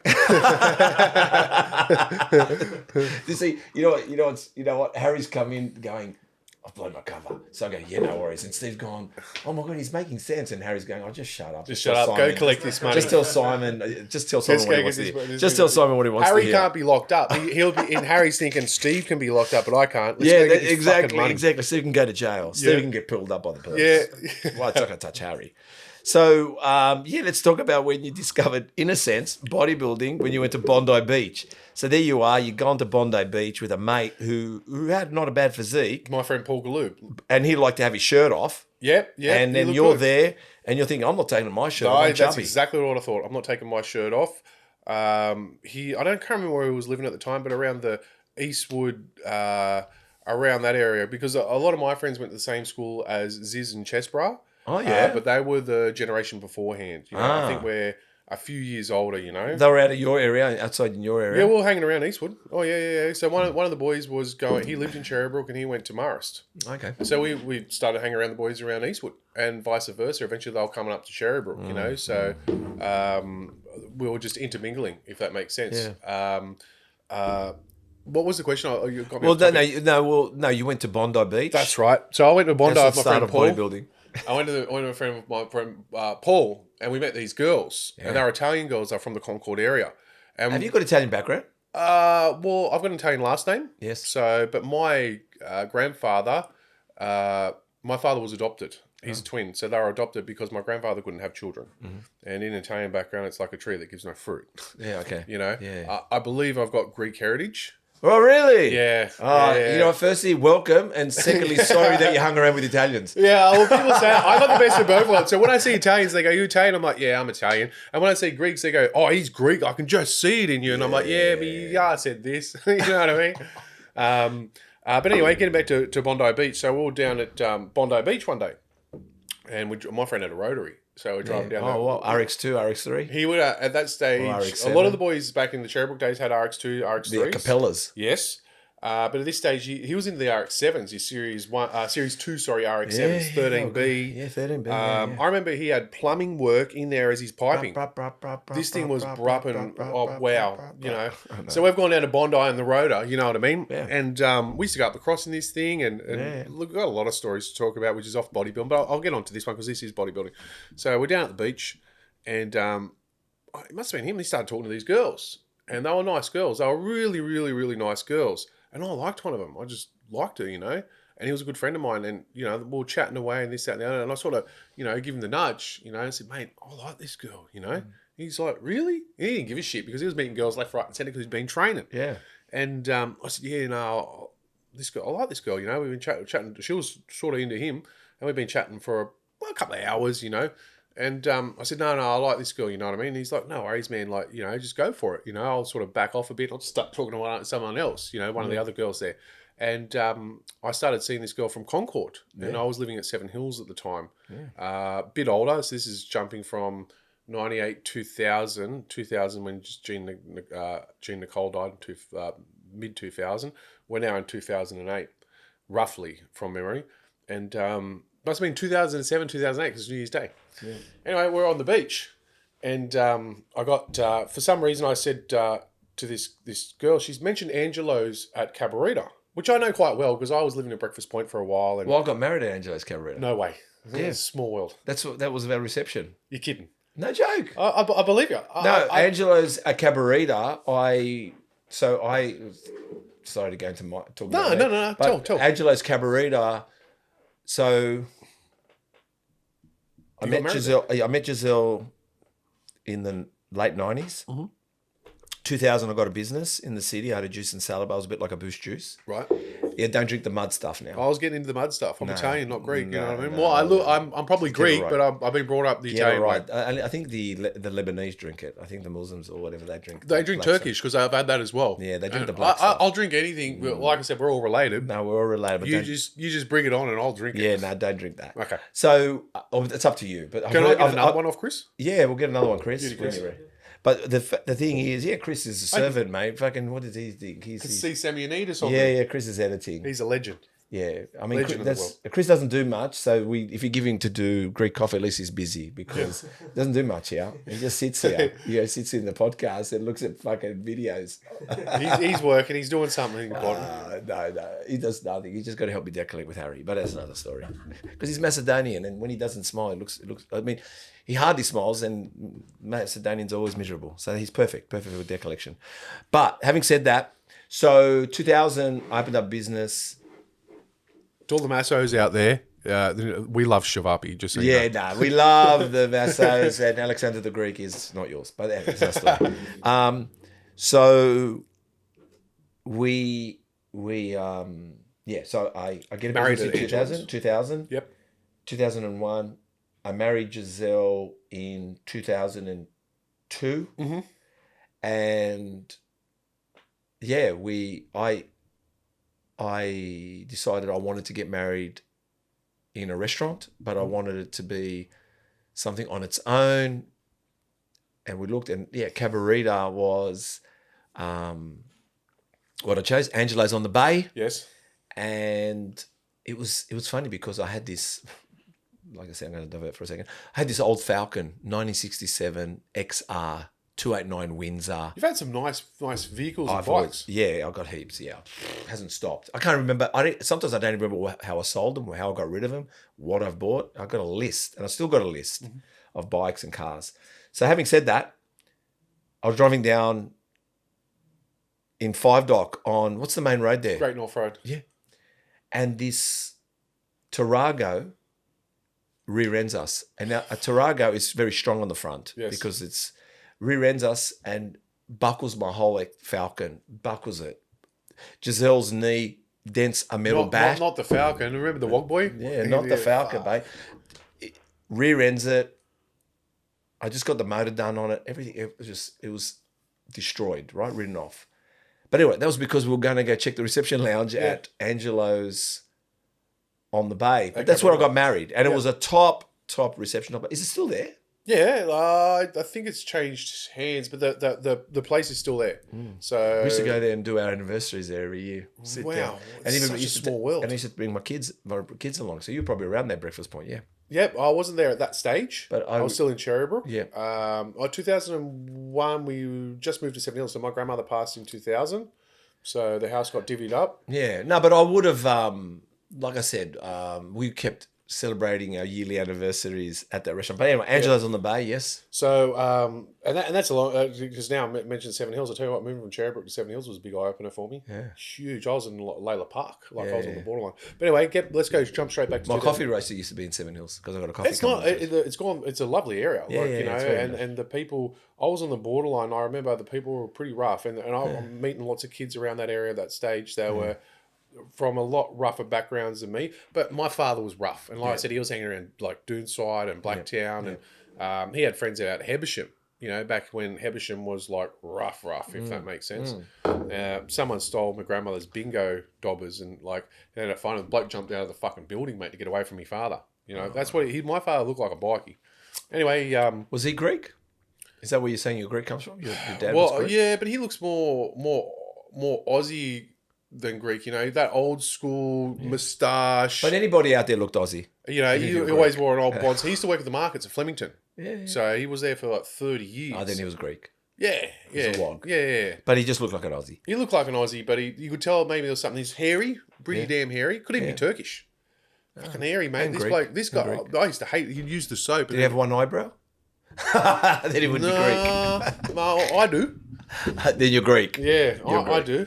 Greek. He'd leave hair on the bloody soap back in the Sounds like my poodle. but the soap days. But anyway, let's jump back to 2008 and get back to bodybuilding. Yeah. So New Year's Day we're there. I'd been to a restaurant called Saunders Restaurant on in Cabarita a few years earlier. So I kind of knew the place. And when the girl mentioned Cabarita, she goes, "Oh, there's a really nice restaurant there." She mentioned on this day, and I said, "I'll take you there." You know, just because I want to get to know.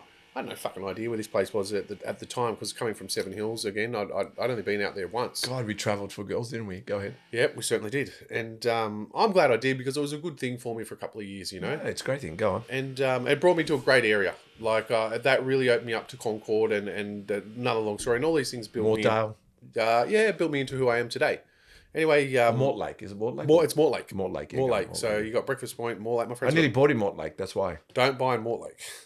I work on buildings as well. I'm telling you, don't buy in Mortlake. Yeah, but I'll save you a fortune. Yeah, Don't but buy I was going to buy at the time because it was very industrial. Yeah, it was very industrial. But Bravo, Chris. Bravo, Chris. Bravo. they're not built the best. Let's just say that. imagine. A lot of problems with them. Anyway, she said, take me to this restaurant. I said, yeah, I'll take you there. You know, I'm by 2000, I'm working and things like that.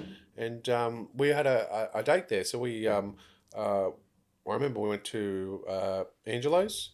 Had a great time. She was a lovely, lovely Italian girl. Lived at home with her family. Very, very strict. Like they were strict Italians. You know what I mean? No sleep until marriage. None of that sort of stuff. It was known like that. Yeah. And that's almost 20 years ago now. Yeah. And we started sort of dating, and Lovely, lovely girl. Lovely girl. And to give you an idea, I didn't know the area. I got a cab, and I tried to call a cab because I got someone to drop me off there. I wasn't even driving at that stage. Maybe I was driving. Might have had a car. For some reason, I didn't have a car. I would have been driving, but I didn't have a car. And I said, I'll just get a cab. And anyway, she waited for me to get a cab. The cab bloody turns up, and I'm trying to go back to Seven Hills. Instead of going through Concord, up Concord Road, you're at right already. This bloke takes me around Drummoyne. And I'm like, what the fuck's this guy doing? Like, the smartphones hadn't come out. But I remember something wasn't quite right. Because when he came out on Victoria Road, I'm thinking, fucking hell, why'd you come out here, mate? Yeah. I said, dude, I think you've taken us a long way. And he goes, oh, yeah, maybe. And I said, you don't mind if I smoke in the car? Like, I was only smoking cigarettes at that stage. Or I was still smoking weed, but I wasn't going to smoke weed in this bloke's car. So smoking cigarettes. So I'm in the car just smoking cigarettes. He drove me all the way back to Seven Hills. It was about $80. Yeah. Back then, cabbies were pricks and they rip you off. Now, because of Uber, they're all fucking... But anyway, that's how the bodybuilding started. Because I was watching my mate and I felt... Had this girl, and I didn't like what I looked like, so I started training. And I was training, that's right. Before I started training at Drummoyne, I was training at Rhodes. Yeah, because you were going to Concord because you were coming out to see her. You were training out here. Yeah, we would have lunch and things like that at Rhodes. And Rhodes had only just sort of it was still getting developed, but the shopping centre was there. Yeah. So I was training. I started training there. Didn't get along with the personal trainers there because I started making I was getting results pretty quickly. So I ended up going to, they had another G Fitness. It was called G Fitness at the time. And I ended up started training at G Fitness at Drummoyne. Yeah. Developing an amazing physique somehow. I don't know how, because I remember asking me, we're walking down Majors Bay Road once. This is in Concord. I had this tight, I don't know, it was a Dolce & Gabbana shirt on. Yeah. Anyway, and it was tight. You're Greek. Yeah. Yeah. Chest was hanging out. Probably better than what I got today. Yeah. Chest was hanging out. And she said to me, you on steroids? And I said, nah. Like, I was just training hard to try and impress her, if that makes sense. Well, you did. Yeah, obviously did. And I started training at Drummoyne, and I ended up working at Drummoyne as a membership consultant for a while. And it just sort of took off. That's when the bodybuilding really came in. I dabbled in weights when I was leaving school, because I remember my father had one of those cheap gym sets, that it was a bench, it had a leg extension, a lat pull down. I didn't even know what a lat pull down was back then. Like, this is going to school days. I remember pulling the lat pull down like this and then doing these ones with it. Yeah. I was just moving things around. Watching aerobics old style, that was going back to school days, getting in front of the TV and doing the jumps. But by 2000... Don't tell me you wore leg warmers. No. Of course. I ended up meeting one of the ladies and working with her, actually. Oh, really? Yeah, later date down in Bondi. And by 2008, I started training. You know, a Greek owned that show, Harry. Nah. Well, Harry, he had a TV show called Let's Go Greek in Duxie. That's what it was. It was called Let's Go Greek. Okay. Duxie. My parents used to love watching it. Harry Michaels, his name was. I think it was Harry Michaels, right? And probably called Michaelopoulos, but they shorten it all the time. So it's called Harry Michaels, and he had a show called Let's Go Greek in Duxie, and then he introduced with his Greek wife. I think she was the blonde on there. Yeah. The one that didn't talk much. Yeah. But they did aerobics style. Okay. And they introduced it to television. So it's Harry Michaels. That's like the bloke that owns Yellow Brick Road. He shortened his name. Yeah. I can't remember his name. He's Mark Boris. Mark Boris. It's supposed to be Mark Borolopoulos or something. But he grew up in Lakemba. Wow. Yeah. He was a Lakemba boy. He's a tough boy. He's a tough man. Yeah. I like him.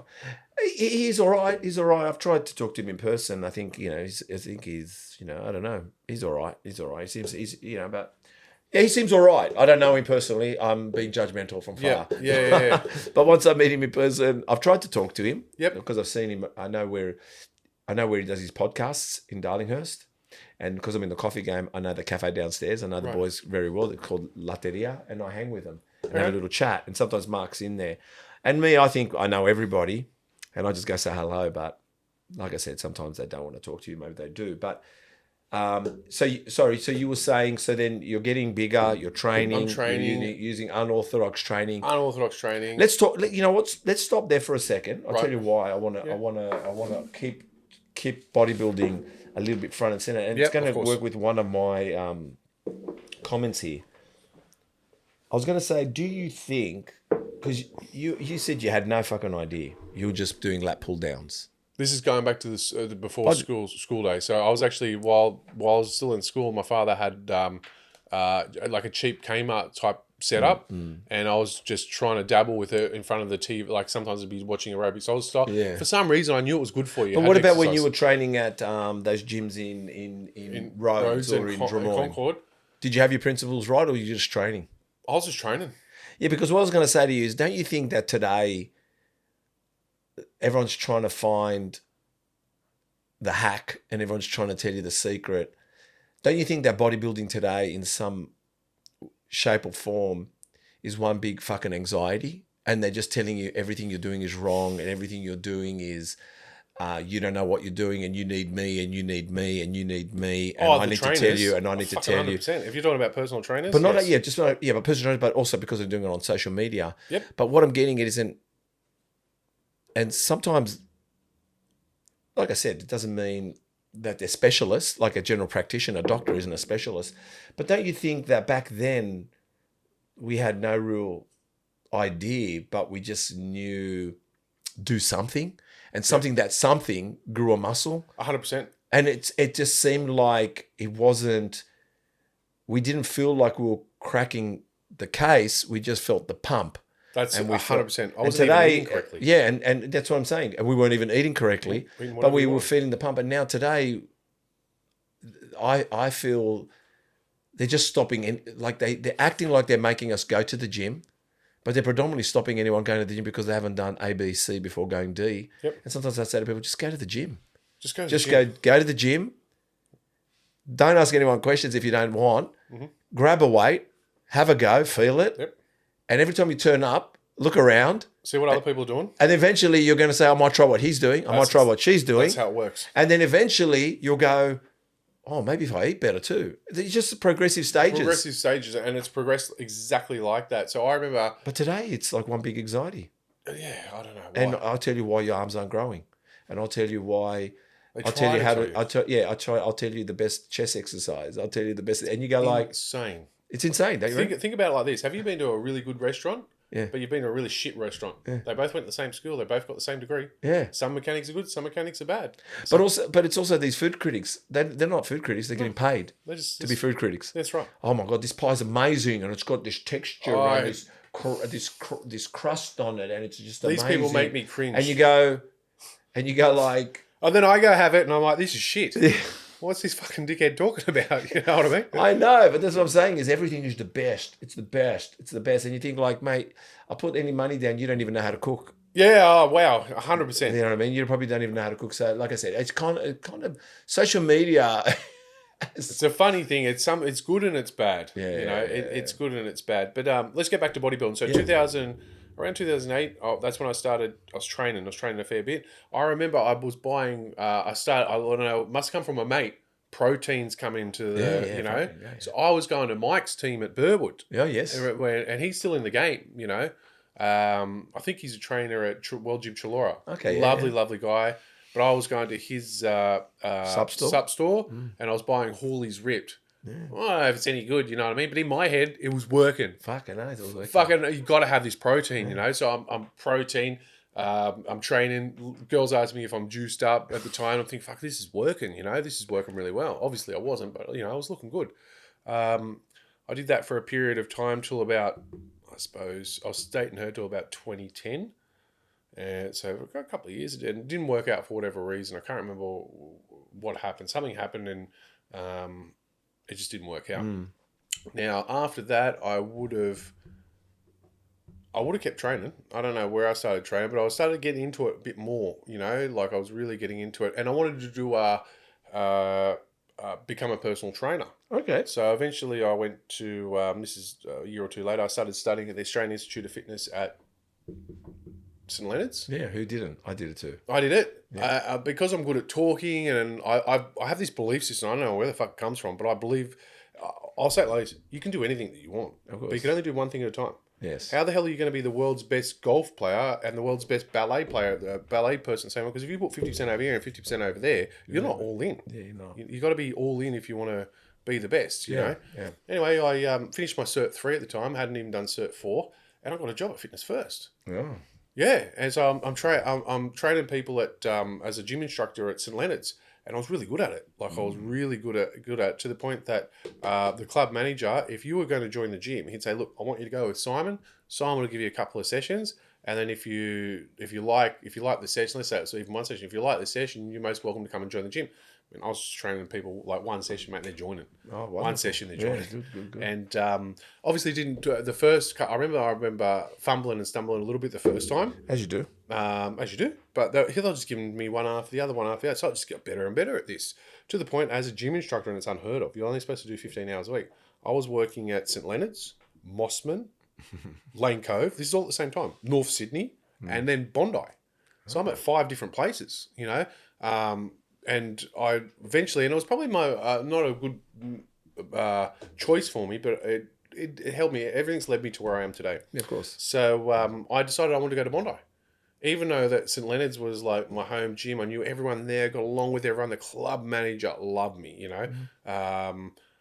He really, really did a lot for me, that bloke up there, you know. And I started working at Bondi, and people tall poppy syndrome, you know, because I'm really good at what I'm doing, you know what I mean? So I'm down at Bondi. I've changed the culture. I'm spotting everyone, like, you know what I mean? Yeah. I'm walking around the gym. Progressive overloads. Yeah. My oath. And like, I'm just walking around the gym, and I used to keep the gym. If you ask Carlo, Food for Fitness, he'll remember who I am just by seeing, "How you going, Carlo?" He'll remember who I am, right? Nice double. Thank bicep. you. Yeah. I'm not even trying yet. You know what I mean? Anyway, I changed that gym up, mate. Like, I came there and I just changed the place up. It used to be fucking shit everywhere. And I started walking around, picking weights up and putting them away. And if I saw you leaving the weight there, I'd come up to you and say, like, "Are you finished with that?"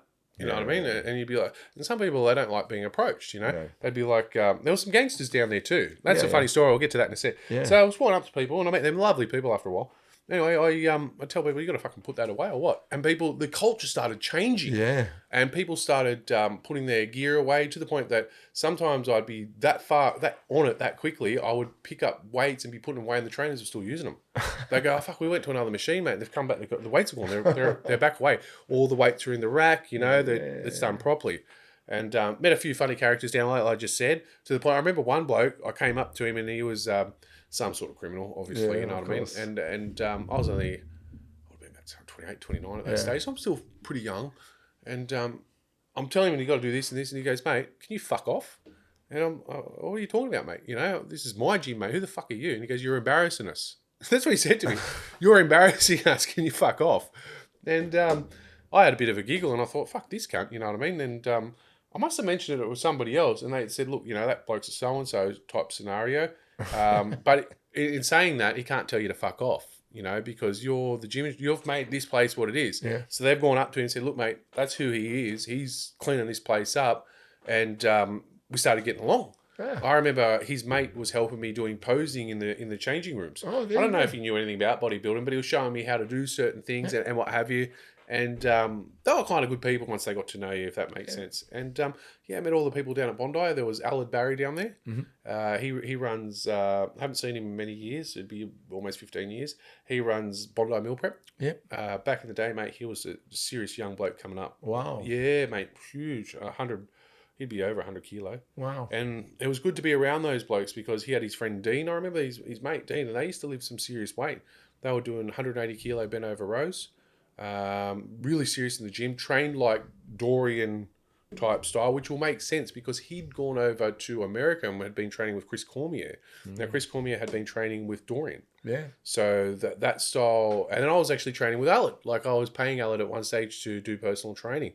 My chest has never been so sore in my life. So that's when the bodybuilding started to really take off for me, you know. I was there for a period of time. I ended up leaving because some trainer was whinging about something, you know, tall poppy syndrome. You know, I was kicking his ass, mate. You know what I mean? Yeah. And he could see it, the type scenario. I think that was rife through all fitness first in the end. Rife everywhere. Which probably cost them a bit now because a lot of gyms have shut down. It was really sad, you know. A lot of fitness first has shut down. They don't look after their employees. So right. They were coming up from Grafton Street. They knew I was good because I was training 200 people from the local, I won't say which college, but a very, very, very expensive college. They were just employing too many sales reps. There's too many dickheads, and the good people they wouldn't look after. No, you know, there was a young fella at the counter, and he used to say hi and bye to every single person that walked into that gym, and he was just treated like a number. But he was saying hi to mine to like the people from Grafton Street, and for whatever reason they didn't value him, nor did they value me. 28 years old to be in charge of 200-300 students coming to the gym. It's unheard of, and having control over them. And they're actually listening to you and doing what they're supposed to do. You know, I used to tell them, look, I don't want to treat you like kids. These are young adults, and I'm expecting you to be young adults. You know, this is what's expected. Man, they were good kids, mate. They really, really were good kids. Anyway, I finished up there and I ended up back at Riley's. Yes, Riley's. So, because I'm in Seven Hills, and I was traveling down to Bondi, you know, on the train, and but you could walk to Riley's. You know, I had a car, or whatever, but I used to just walk to Riley's. And I didn't know how cool Riley's was. But mate, it was the place to be. I'm telling you. I didn't know because I roasted around there, right? Right. I don't roast there anymore. I roast around here. Okay. But roasting out there, right? And then I saw Riley's, and God rest his soul, Jimmy Sadek, because I had him on the podcast, I thought I'd go visit him. So I used to go just pop in there. And then when he opened up his wellness centre. Revolution, I think it was called. Yeah, I just had a day free to not run around like a headless chicken. Yeah. And I was out there picking up some stock, and he let me go through his centre and lie down inside his places. And but we'll get to that point. But yeah, you went to Riley's. To Riley's, you would have trained there with Jimmy and all. Yeah, I used to see him around. Me and him didn't get along at first for a while. Just one of those things, you know. Yeah. But it was a place to be. Like, this was when it was all red. Izzy was running the place. I think when Izzy was running the place, I don't know. I don't think Jimmy and Izzy got along either for whatever reason. So I didn't see Jimmy there for a while. And this could have been before or after. I can't remember the exact year. But anyway, I remember going there and training, and it was a place to be. Like, loud music, heavy metal, rap music, TVs around, like so 7, 9, and 10 back then, with teletext. So you could be listening to your music and watching the news at the same time. And people used to talk. Daniel Rapidi was doing photos there quite regularly. He'd be down there doing photos all the time. Very communal gym. Everybody knew each other. You could get your hair cut there by Izzy's sister at that stage. She used to cut my hair. Who's Izzy? He's with NABA. You see him training. I seen him at the last. When I saw you at NABA, I saw him there. Got a photo with him when I was there. Lovely guy, and his father was a lovely man. God rest his soul. His father passed away. As I used to go and get my hair cut at their place. Yeah, I'm sure I'll probably know him by face. I as soon as you see him, you know, big boy. So yeah, lovely guy. So you used to go to Riley's. When did Riley's become so dark in there? It looks like they've dimmed the lights. You go in there, it's changed its look a little bit. Meaning it looks like a hotshot gym. There's no denying it. It looks great. Yep. But it's got a bit of a nightclub look to it. You walk in, it's kind of dimmed down a little bit. I'm not exactly sure because I'd gone by that particular stage. So I'm going back to the red stage, and I was training there for a while. And then one day, some new owners bought it. Okay. And then Izzy left. Oh yeah. And when the new owners bought it, that's when Jimmy came back because Jimmy knew the owners. Lovely people, the owners. I can't talk highly of them. Naji and Fadi. Their mum's name's Norms. Norm's a lovely lady. God, who don't you know? Go on. Yeah. No wonder you run Australian Bodybuilding. Yeah, Go ahead. no, I don't want to say I know everyone, but I know a few people in the game. And lovely, lovely people. I can't speak highly of them. I really, really can't. Yeah, They're good. very, very lovely people. They grew up in the around the Castle Hill area. It was Crestwood. So they sort of know everybody as well, you know. And they've got lovely friends. I can't remember who the bloke is with the tattoos, but he dabbled in drugs and then he went to rehab or something. But he'll just rebuild the gym. I gave him a scoop of we'll just say Super Pump when the Super Pump was good. And this bloke coming out of rehab, he comes up to me and we're building the gym. He goes, Simon, the tattoos are crawling all over me. What is this fucking shit? Yeah, look, it's a good. Like I said, I've been out there. It definitely looks smick. Yeah, and it looks. Back in the day, it wasn't smick. It looks really smick. It's got a kind of like a bit of a cool cat nightclub feel about it. Don't know why. Ronnie Coleman's still on the wall? He would be, for sure. I just see a place where it looks very slick. Yeah. Like, I feel like I'm walking into a nightclub, to be honest. But I'm not trying to take away. It's got that vibe feel when you walk in. It's seemingly high end, seems like. I think that's what they went for. They wanted to keep the same bodybuilding scenario, but also to attract everyday fitness people. Well, that's predominantly what pays the bills. Predominantly, Exactly. Every bodybuilder's broke. But back in the day, there was the old machines, and it was different. But to cut a long story short, it went for another 6 months or so after that, maybe a year, and then the new owners said, "Look, we're going to shut this place down. We're going to shut it down and rebuild it." And I ended up getting a job off Najee to help do some of the work there. And I remember him saying, he goes, "You can always say for the rest of your life that you helped build Riley's." Wow. Yeah, and that was one of we were in scissor lifts, he gutted it. He gutted that place, and from top to bottom and rebuilt it. Wow. And then it was rebuilt, and they were going to go next door. Something was next door. It was a boxing thing or something next door. And for whatever reason, they were going to somehow get next door. I remember him saying, because I'm going to go through the wall, and we're going to have another gym, And so during that stage, he'd reopened. Ronnie Coleman was on the wall. The bloke who passed away, God rest his soul, I can't remember his name, but even I did a post for the fellow. I should remember his name. He was the guy going around doing all the pieces for. And he used to be into graffiti because I was chatting to him about it when he was doing it. He was drawing Ronnie Coleman with spray cans. Oh. Do you remember this guy? Everyone, he was doing all the. So you know how you go to world gyms and places like that, and they've got Arnie and that was that bloke. And he passed away. Yeah. What did he pass away from? I got no idea, but it was a big shake up in the community. It wasn't that long ago either. What happened to Jimmy, man? What happened to Jimmy? I don't know. You don't know either? No. All I know is me and him didn't get along. Oh. And Najee pulled him up on it, said something to him about it, and... Did you ever get on in the end? Yeah, we did, eventually. Yeah. It took a long time. The last time I saw him, I'll tell you what happened, and I'll get to there. Let's quickly get to there. Didn't get along, because they were friends with him. They said something to him about it, like, fucking leave him alone, blah, blah, blah, blah. And, because we were always, like, I remember me and him having a screaming match one day out the front of fucking Riley's. And the owner's there going, what the fuck's going on? Yeah. Excuse me. And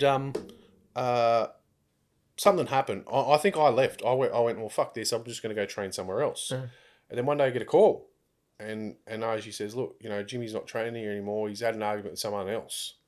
And that's right. He had an argument with some Indian bloke. And the Indian bloke was petrified. He's gone straight up the counter. He wanted to cancel his membership, all this sort of jazz. And that's not on, that type scenario. And I'm not sure if that bloke ended up saying or whatever, but they told Jimmy, you can't train here for a while. You got to go. I might have came back, I think, because then I got the call, and I'm like, what? I can't remember where the fuck I was training. I was training somewhere. And I went back, and I was training there for a while. And then I used to see him there, and we were kind of kosher. That's right. Well, he came back. I came back, and I was just training there, and then he ended Jimmy came back. Yep. Something happened online, because online started happening, what do you call it? There was some girl that was liking me at the time. I can't remember who she was. Anyway, he did a post about it, and it went viral because, he told me what to do. He goes, I'll do this, and I went and did it.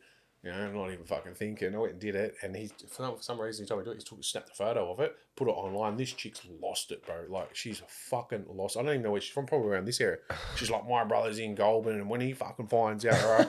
And I'm like, and I was like, what the fuck, block, delete, bye. You know what I mean? So I hadn't seen him, and then anyway, I just did my own thing. I don't know, for many years type scenario, but getting onto Jimmy, I hadn't seen him. It was seen him at one show, IFBB Pro League, and to be fair, the guy, he was giving me shit for whatever reason. Can't remember. He was yelling at me. You got to do as you're told, bro. What the fuck? And he's yelling at me shit. Then that get me in tears, mate, because I was fucking completely depleted. No food in my stomach. Maria was there. You were competing? I was competing. Yeah. Maria was competing. She was there, and I remember I was competing multiple categories, and something happened. Maria said, no, you get the fuck back out there, pull yourself together and you get back up out there. And because of Maria, from NABA, she's the president of NABA, and she wasn't at the time, she was just competing. And because I'd known her from another show and through like-minded friends, I was like, no, you're right, I've got to get my shit together. And I went and competed, got it done, and then I hadn't seen him for a long time. And then when I went to the last show that I did with him, let's just say it was 2021, mate, he was super nice to me. He came up, he's like, mate, you look leaner, you're looking good. That's good. He was really, really good to me. Really good to me. And I was looking shit. Wow. Yeah, I was looking shit. I already Maybe he liked the fact you look shit, because when you looked good, it was intimidating. who knows? Maybe, you know what I mean? But No, God rest his soul. again, my comedy. God rest his soul. When he passed, I was in tears, mate. Yeah, like I was. everyone was. I was at a gym. I won't say which particular one, but I was over in Drummoyne. Mate, I sat out the front of that gym for fucking all night, you know, because he obviously had. I was happy for him that he was able to compete and he got it done. But at the same token, I was really sad for him because I know how much work he'd been putting into developing who he is. His wife, kid, new home. He did. Look, he was scary looking, but wonderful to talk to. He was a nice guy. You know, he had his opinions, but but like I said, I enjoyed. He grew up. I reckon he grew up. But I enjoyed having him on the podcast. But like I said, like you, I don't know. I was completely shocked. I think Jimmy puts an impression on you for some reason. He's a character you don't forget. No. Both in look when you see him in person. Yeah. I always liked his look. I'm not going to lie. I always liked his look. Yeah, he was big. No, when I saw him, I thought he was one of the biggest guys we had on here. Yeah, he was big. We used to train. I used to see him, and he was one of the biggest guys. And this must have been after they talked to him, because we used to train quite close to each other, and his cousin Ivan was there. And I remember looking at Ivan. This is going back to 2013, 14, and I was like, "You look good, bro. You should fucking compete." You know what I mean? And he's like, "Nah, I've been there, done that. Don't want to compete." And a couple of years later, he was competing. Yeah, his cousin was a lovely, lovely gentleman. Like Ivan was always super, super lovely to me. Yeah, and it was good. You know what? It was good to get along with Jimmy in the end. You know, because he knew I'd been around. I've been around for years and years and years. I was still fucking going. I think, yeah. It's like I said. I think it was a sad moment for everybody, and whether you knew him or not. 100%. I think he had this character. That's why I brought my calves up. As soon as that happened, I don't know who I was talking to. It must have been him. When you see him, I'll show him. Like I said to him, "Mate, I'm fucking bringing these up." Well, like I said, when we met him with Chris, he was probably one of the biggest characters we've seen here, like in stature, and it was wonderful to sit with him. But yeah, it was a little bit, like I said, a sad moment. I thought maybe I'd ask. I mean, not that I've ever asked. It's just shocking, but you know, God has a plan, and everything happens. I agree. But God rest his soul, and he did. He has a beautiful wife, beautiful child. Seemed like he had this something that most people would aspire to want to get themselves. So he did quite well. Sad, but yeah, God rest his soul. And let's talk about that. Yes, let's talk about you. So you have competed. What have you competed in? Tell us about your comps. IFBB Pro League competed there. Yes. National Australian champion under 70 kilos. I did that. So I competed in New South Wales. What years were they? This would have been around 2020, 2021, so just after COVID. So IFBB? Yeah, IFBB Pro League. Came second New South Wales and decided to keep it going. I wasn't training at that stage. I'd gone through that bad breakup that I've been telling you about. The different girl. Yeah. And for whatever reason, I just wasn't training. But I dieted into that show, you know. Legs came out great too. Yeah. Like I just dieted into it. And kept it going and decided, look, fuck it, I'm going to go to Queensland. Whoever's there is there. I'm willing to compete. Stand next to any cunt. It doesn't really fucking matter. You know what I mean? And I went to Queensland and came first. Wow. Yep. What show was that? IFBB Pro League, Queensland Nationals. Wow, fantastic. That was Nationals. Then I did NABA as well, and I can't remember. It was like maybe it was a national show. Yeah. Or international show, because if you saw the medal I put up the other day, and it's got Lee Priest, you know, I'm not going to strike that pose. You don't strike it unless you can strike it. You know, I can strike a few good poses, but until these arms get a bit bigger, and they're not small. No, they're pretty small. good. They're great. I'm not going to strike Lee's pose because I did on the day. Yeah, I did on the day. He must have been looking at me going, "This character," you know what I mean? I'm in the board shorts, and national Australian champion in what was called sports shorts at the time. So they didn't do with NABA. Yes. And what did you do for IFBB? What category were you in? So NABA was sports shorts. IFBB, I was doing both. So, I didn't get through with the men's physique, but I was still doing it anyway because at that stage. So you did men's physique and what else? Bodybuilding. Oh, so you did opens? Yeah. Bodybuilding. Just and you did men's physique. Yeah. Back then, classic was only just coming. I think classic was. I can't remember. I can't remember what year it came into play. Yeah. But I'm not sure if I did classic at another show, and being a natural, I went from IFBB Pro League to Nat Body Sport. Yeah, that's right. That's what I saw as well. I was going to ask. I did all the categories with them. So have you hit the gear ever? Nope. You're natural. Yep. You've done well. Thank you. You've done very well. Thank you. I just like training. Like I just Good to know. I just like training. People I think should know that too. People should hear the fact that you can, like this persona of belief that you have to be geared up to do a show like IFBB Pro League or IFBB Elite, whatever it's called, the other one. Yeah. Like what I'm getting at is, I've done or that as NABBA. well. Yep. But going in natural, why not? Give it a go. Well, I thought, fuck it. I look good, you know, and I've been training. That I just couldn't bring myself. I was scared of needles. Yeah, understandable. I don't know why. And the fact your dad bashed your face in for believing you on a so yeah, that'd be maybe there's something to fucking do with it. I can't remember. Maybe. But just scared of needles at the time type scenario. I'm okay with them now because I had to. This is another story. So at Nationals might have been the following year. I'm in condition, and I'm at Breakfast Point, and I've dropped. And I used to be a butcher, but I've got this big ass chef knife, and I've got butcher's knives as well. And you know, you keep them sharp on the steel, so they're fucking sharp. Fell off the table and landed on my foot. Oh. Cut through the severed the tendon. I didn't realize it was a big hole, and I was put it on my personal account at the time, and people were looking at the fucking hole, going, "Fucking look at the hole." Yeah. You know how you look at your toes, right, and you see these like little when you see the lines through the toes, you think they're your bones. They're not your bones; they're the tendons. Yes. That's what lifts your fucking toe up and down. I didn't know this at the time, you know, didn't know until it happened. Yeah. So I dropped it. I looked at it for half a second. I could see the white. I thought, "Fuck, that's bone." And then the blood straight away, and it's pissing out blood everywhere. And so I go to the bathroom and I start working on it because I, involved in the racing industry as well for a while with animals and things like that. Yep. So I'm in the bathroom and I'm cleaning it and I just tape it up to stop the bleeding, because it's 6 a.m. on a Sunday morning. This happened. I thought, fuck, what am I going to do? So I go in there, tape it up, stops the bleeding, stops. I check it. 3, 4, let's just say 5, 6 hours later, I have a quick look, I take it off. Yeah. It's I'm not going to say it's scabbed up, but it's clotted up. Yeah. It's clotted up. The bleeding stopped. Yeah. I thought, oh, well, this was pretty good. It's a good thing. And just put another dressing on it, gave it a quick wash, put another dressing on it, kept it clean. And I'm walking around my apartment, and I've noticed, I didn't know, like the big toe is down like that. It's just down a bit. And I'm walking and it keeps catching on the floor. Oh, yeah. I'm walking up, catching it on the floor. I'm thinking, what the fuck's wrong with this toe? Oh, and I could pull it. I didn't play with it too much, but I could feel like I could pull it down, but I couldn't lift it up. And that's, might have been the other way. Anyway, it was hanging down. And as I'm walking, it just keeps catching.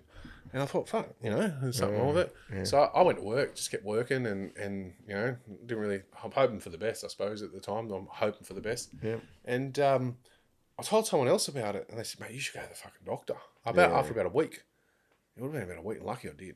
Yeah. I've gone to the doctor. The doctor's taken one look at it and gone, bro, you've got to go straight to hospital. Yeah. And I go, what are you talking about, mate? He goes, no, straight to fucking hospital with that. So I had to go to RPA. Oh, and I've never been to, that's one of the closest hospitals to Breakfast Point. I've never been to fucking RPA before. So I go to RPA. It's a funny story anyway. So I go to RPA and I waited all day. Like I might have got there from, let's say it's 11 or 12 o'clock in the day or whatever time it is now. It's about here. No one looks at it until fucking 12 midnight. There's people coming and going and junkies and shit everywhere. And finally some bloke looks at it and you're not going to believe what he did. Right, so I've had it for a week now. He gets a fucking scalpel out and cuts it open again. So he wants to look in there. So I can't remember what they gave me. It might give me an injection. I don't think of injections, because I'm frightened of fucking needles. Yeah. He's needled it up, and he's going in there with a scalpel, fucking reopening the wound, so he can have a goose in there with a torch or something. And that's what he does. And he looks at it and goes, mate, you're going to have an operation. And I says, you're fucking kidding. He goes, well, it's midnight now. No one's going to be here till tomorrow, you might as well go home. And I thought, oh, fucking beauty. I might have been still smoking weed at that stage. Fucking beauty, can't wait. Just get out of here, And I think they told me not to eat this, that, and the other. So I go home. I wake up the next day. I head into, I was cooking chicken for some reason. I don't know why. Typical bodybuilder. Typical bodybuilder. I got fucking chicken in the oven, cooking chicken. And so I go into... I don't know what the fuck I was thinking. So I go into the hospital. I must have pulled the chicken out of the oven or left it in the oven. From memory, I left it in the oven. Like I've turned everything off, and I've closed the oven, and I'm at RPA, and for whatever reason, the lady says to me that I can't remember. They've got intravenous into me, like they're fucking getting me ready for surgery and all that. And she says, "Oh, it's going to be a couple of hours." I says, "It's going to be what?" It's going to be a fucking couple of hours. And I said, and I can show you, mate. I got proof of this as well. So I says, well, I'm fucking going home. Yeah. You know what I mean? Mate, I went home with an intravenous in my arm. It was one of those ones, you know how they plug them in these days and they plug the next bit into it? Yeah. I just unplugged it, but it's still in there, and then plugged that bit up, and it's bandaged up. Like, I think it was on here. Yeah. That's I right. can't remember. It was on here. Yeah. So I'm at home and I'm doing a video. I got this fucking intravenous hanging out of my arm, cutting chicken up. Like, you know what I mean? Yeah. I get a call. I remember getting a call, and they called me and they says, "Where are you?" And I says, "I'm in Breakfast Point cutting chicken up." You know, like fucking. You're fucking kidding. I said, no. And they said, "We need you back here now. The surgeon's here. They want to operate. They're ready to go." And so I've put my chicken away, and then I've gone straight to, jumped in the car, just straight into, after doing a private Instagram, jumped into the car. I've head back into town. Luckily, I parked in some Ambo area. I had a ute at the time, and it said like loading docker. So, and they were doing construction for whatever reason. So I parked where this construction shit's happening. Yeah. Didn't pay anything, just parked there, gone inside, and they operated that day. I remember I woke up a couple of hours later and I was hating life. I got a fucking moon boot on now. Yeah. Oh, wow. Yeah, this all made you funny. This is all bodybuilding, right? So I got a fucking moon. I wake up, there's a moon boot on me, Yeah. Oh fuck, you know. Anyway, I was smoking cigarettes, you know, and for whatever reason, I was probably full of drugs that they've given me, painkillers and shit like that. So when I've woken up, I'm going for a cigarette. You know what I mean? And I was walking around the fucking hospital in this fucking moon boot. Couldn't feel anything because of the drugs, you know. And I'm walking outside. I'm smoking. Something happened. I had to stay one night. Yep. Anyway, I'm smoking every hour or two. You know what I mean? So I'm fucking walking down. I'm having a cigarette. I'm walking back. This lady said to me, I said something about bodybuilding. She goes, "Mate, you won't be doing that for 6 fucking months." Oh. And I'm like, "What are you talking about?" Like, you know, I'm shattering my whole fucking life. You know what I mean? Like, what are you talking about? And I've got a national title to defend. You know what I mean? Oh, God, yeah. Not even in condition. Like, but I've died down for this next show. This must have been in 21, 22. Must have been 2022. I'm dying down for this next show. And she goes, "Yeah, you got no fucking chance." And I thought, yeah, whatever, lady. So anyway, the next day I wake up and they're giving me needles to thin the blood for whatever reason. I don't know why they're doing that, but they want to thin the blood. And I says to the lady, like, "I'm going home. You know, fucking, I've got one night here and I fucking hate it. No family, no, what do you call it, gone through a bad breakup. Yeah. Like, just no one. I didn't want to be there. And I felt there was other people who were going through worse shit than me, obviously, in this hospital. And I didn't want to be here, you know what I mean? So I says, I want to go home. Like, and they're looking at me. I said, "I'm walking in and out of your fucking hospital smoking every hour." You know, and they must have realised that he's walking in and out fucking smoking with his fucking moon boot on. Yeah. And they came up to me and said, "You're going to have to do, if you want to leave, you're going to have to do the injections yourself." And I thought, "What are you fucking talking about, injections?" You know what I mean? And she said, "Thinners. You got to put thinners in it, like into thing." And so some nurse came and showed me how to inject yourself. You know, and I was like, she showed me, you got to grab the fat and you got to put this in. I said, "Show me what I was going to get." And she goes, "You're going to go to the chemist, we're going to write your script, and all your needles will be preloaded, ready to go," which they were. Anyway, I says, "Yeah, no worries, love. Like, fucking sweet. Anything to get out of there." Yeah. You know what I mean? I'm still smoking weed at that stage. You know, I've only quit, well, I'll say pretty recently, but, you know, let's just say in the last year. But at that stage, I was still smoking, so I couldn't wait to get home, you know? And she showed me how to do it, and I've gone, "Yeah, no worries, love, I'll fucking do that. All good." So anyway, the next 10 days, the comp's on in 10 days. Yeah, I'm going, man. Fuck these people. I'm going, you know what I mean? And I did. For 10 days, I'm taking these injections, and I'm doing them myself at home. And I'm getting sick of fucking doing it because it's a mind over a matter thing. Because it's like doesn't really hurt, but in my brain, I thought I was fucking petrified of it. Yeah. And now I've got over being petrified. I'm getting sick of looking at this thing and putting it in. Like, I'm just getting sick of fucking doing it, you know. And for whatever reason, I told myself, say they gave me 14 needles to 14. I'd do 14. I did 10, and then I tanned myself up because I'm getting ready to go do this fucking show. I've still got the moon boot on, right? And so you're dieting it correctly and everything like that? Fucking oath. Yeah, you could hold I'm doing everything. You weren't training though? Nah. Just bring yourself in condition by diet. Bring myself into condition through diet. Yeah, you know, and that goes back to the racing industry. You know, like I used to race greyhounds. So I'm like, yeah, I'm turning up as lean as a greyhound. Everything's going to be shown. So you knew that there is a possibility of turning up Well, I must have been. conditioned by shedding up, which would emphasize your muscle. Yeah, I knew I wasn't going to be as competitive as what I wanted to be. But you just wanted to come in competitive enough. Well, I just wanted to defend my title. Yeah. Like, I don't know what I had in my head. I was like, if I can go in there. And it gave me something to do. Yeah. There's something to look forward to and something to do.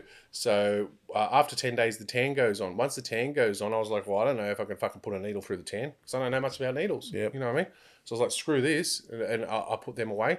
Moon boot's still on. I'm walking, I get to World Gym Chullora and moon boot's been on the whole fucking time. Moon boot comes off, throw that away. I fucking put my foot into a shoe. It's got stitches in it from where they've stitched me up. And it's got a patch. I remember maybe I had to do clean the patch up as well. I think I did. I think I had to redress it myself. I had to do all this shit myself. But I kind of had I used to work with the vets at Wentworth Park. Yeah. So I had an idea what I was supposed to be doing. And I remember doing a video. I was doing a video at the time for my followers at the time, and I was like, this is what we're doing. I said, fucking rehabilitation starts right now. I got out of my car, took the moon fucking boot off, put a shoe on, and I started walking into World Gym Chullora. And I'm walking in there, no one's noticed. Right. And I'm fucking, like, I'm walking, and I'm just walking. This is the first time I've walked on it without the boot. And I'm walking, I go in, I pass the so-called weigh-in. I think I was doing bodybuilding. So I had to weigh. I had to get weighed. Yep. And I've gone in there, done the weight. For some reason, they didn't notice. I'd got no idea. I'm on stage, so the next day I'm on stage, completely tanned up, fucking competing against a few other blokes. And if you look closely at the photos, I've still got the photos. You can see this white thing on the flats on my foot where the thing was. So I competed like that to try and defend my title. How'd you go? 4th. Wow. Yeah. I'm just surprised that you can go into a competition, not you, but in general, you can go into a competition by not doing the resistance training part, just the dieting part to get yourself on stage. It just seems so unorthodox to me, but I see the possibilities and it kind of makes sense. Because I'd been training for so long, I was losing muscle as I was doing it because I wasn't training, but there was still enough muscle there to be competitive. Yeah, so I got that done. I guess you were fueling up correctly, but leaning up at the same time. Well, I know I was losing muscle because after I finished that show, I went and did Nat Body Sport. And I remember telling people, like my followers on Instagram, this is going to be the last one. There's nothing left of me. There's just nothing left. There's no muscle. There's I'll be able to put on a show, but there's just nothing really. I need to start training again somehow to put muscle back on, So I went and did Nat Body Sport, did okay down there. This was in Ulladulla. Did really well. I had a great day. I had a really good day. Yeah. So I drove from Breakfast Point to Ulladulla, competed, and then drove straight home. Wow. Yeah, 4 hours there, I think it was, something like that. Shell Harbour's really nice. Yeah. Lovely people. They've got a great MC. I speak highly of them, lovely, lovely people. And I did okay down there, and I met a few friends that I still follow me to this day down there. And then I came back, and that's when I started really dealing with the breakup, and then I had to go to court and things. You mentioned a few times, even you mentioned that I'm assuming that you stopped smoking pot about a year ago. Roughly. Do you still smoke cigarettes? Yes. Okay. That's a lot of bodybuilders smoke cigarettes. I was smoking cigarettes maybe 3-4 years ago. I actually became a smoker between my 40s and 50s when my marriage broke. Yep. And it was my fuck off moments. It was just my vice to smoke. And it was predominantly rollies. Yep. Only because I did rollies because I thought, well, it's predominantly the closest I can get to getting just straight tobacco. Yes. Right. And 2, it stopped me from driving and lighting up a second one, third one, fourth one. You've got to roll the thing. I've got to roll them, and I wasn't a good roller. Yeah. So, all right, pull over, roll. Yeah. Roll a few prior to driving. But it was just a lot better to... And I understood about the smoking. I won't lie, it's a disgusting habit, and I hate that I smoke. No, it is a disgusting habit, and you'd hate it. But the thing is, look, it has its firstly, it's an addiction. That's the worst part. I don't believe in addiction anymore. It's a habit because I smoked weed for over 25 years. Yeah, but the thing is, oh look, I don't know about you, but And I was able to just give it like it's hard to no, explain. I don't know. Maybe weed, I don't know, but all I know is this: maybe a habit or addiction. Nothing has control of me. Thankfully, now nothing has control of me. Like no, nothing. No, I don't smoke. I haven't smoked for.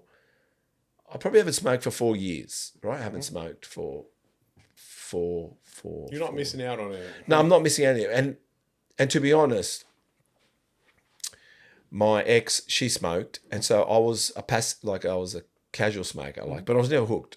She'd light one up, I'd light one up with her in the house.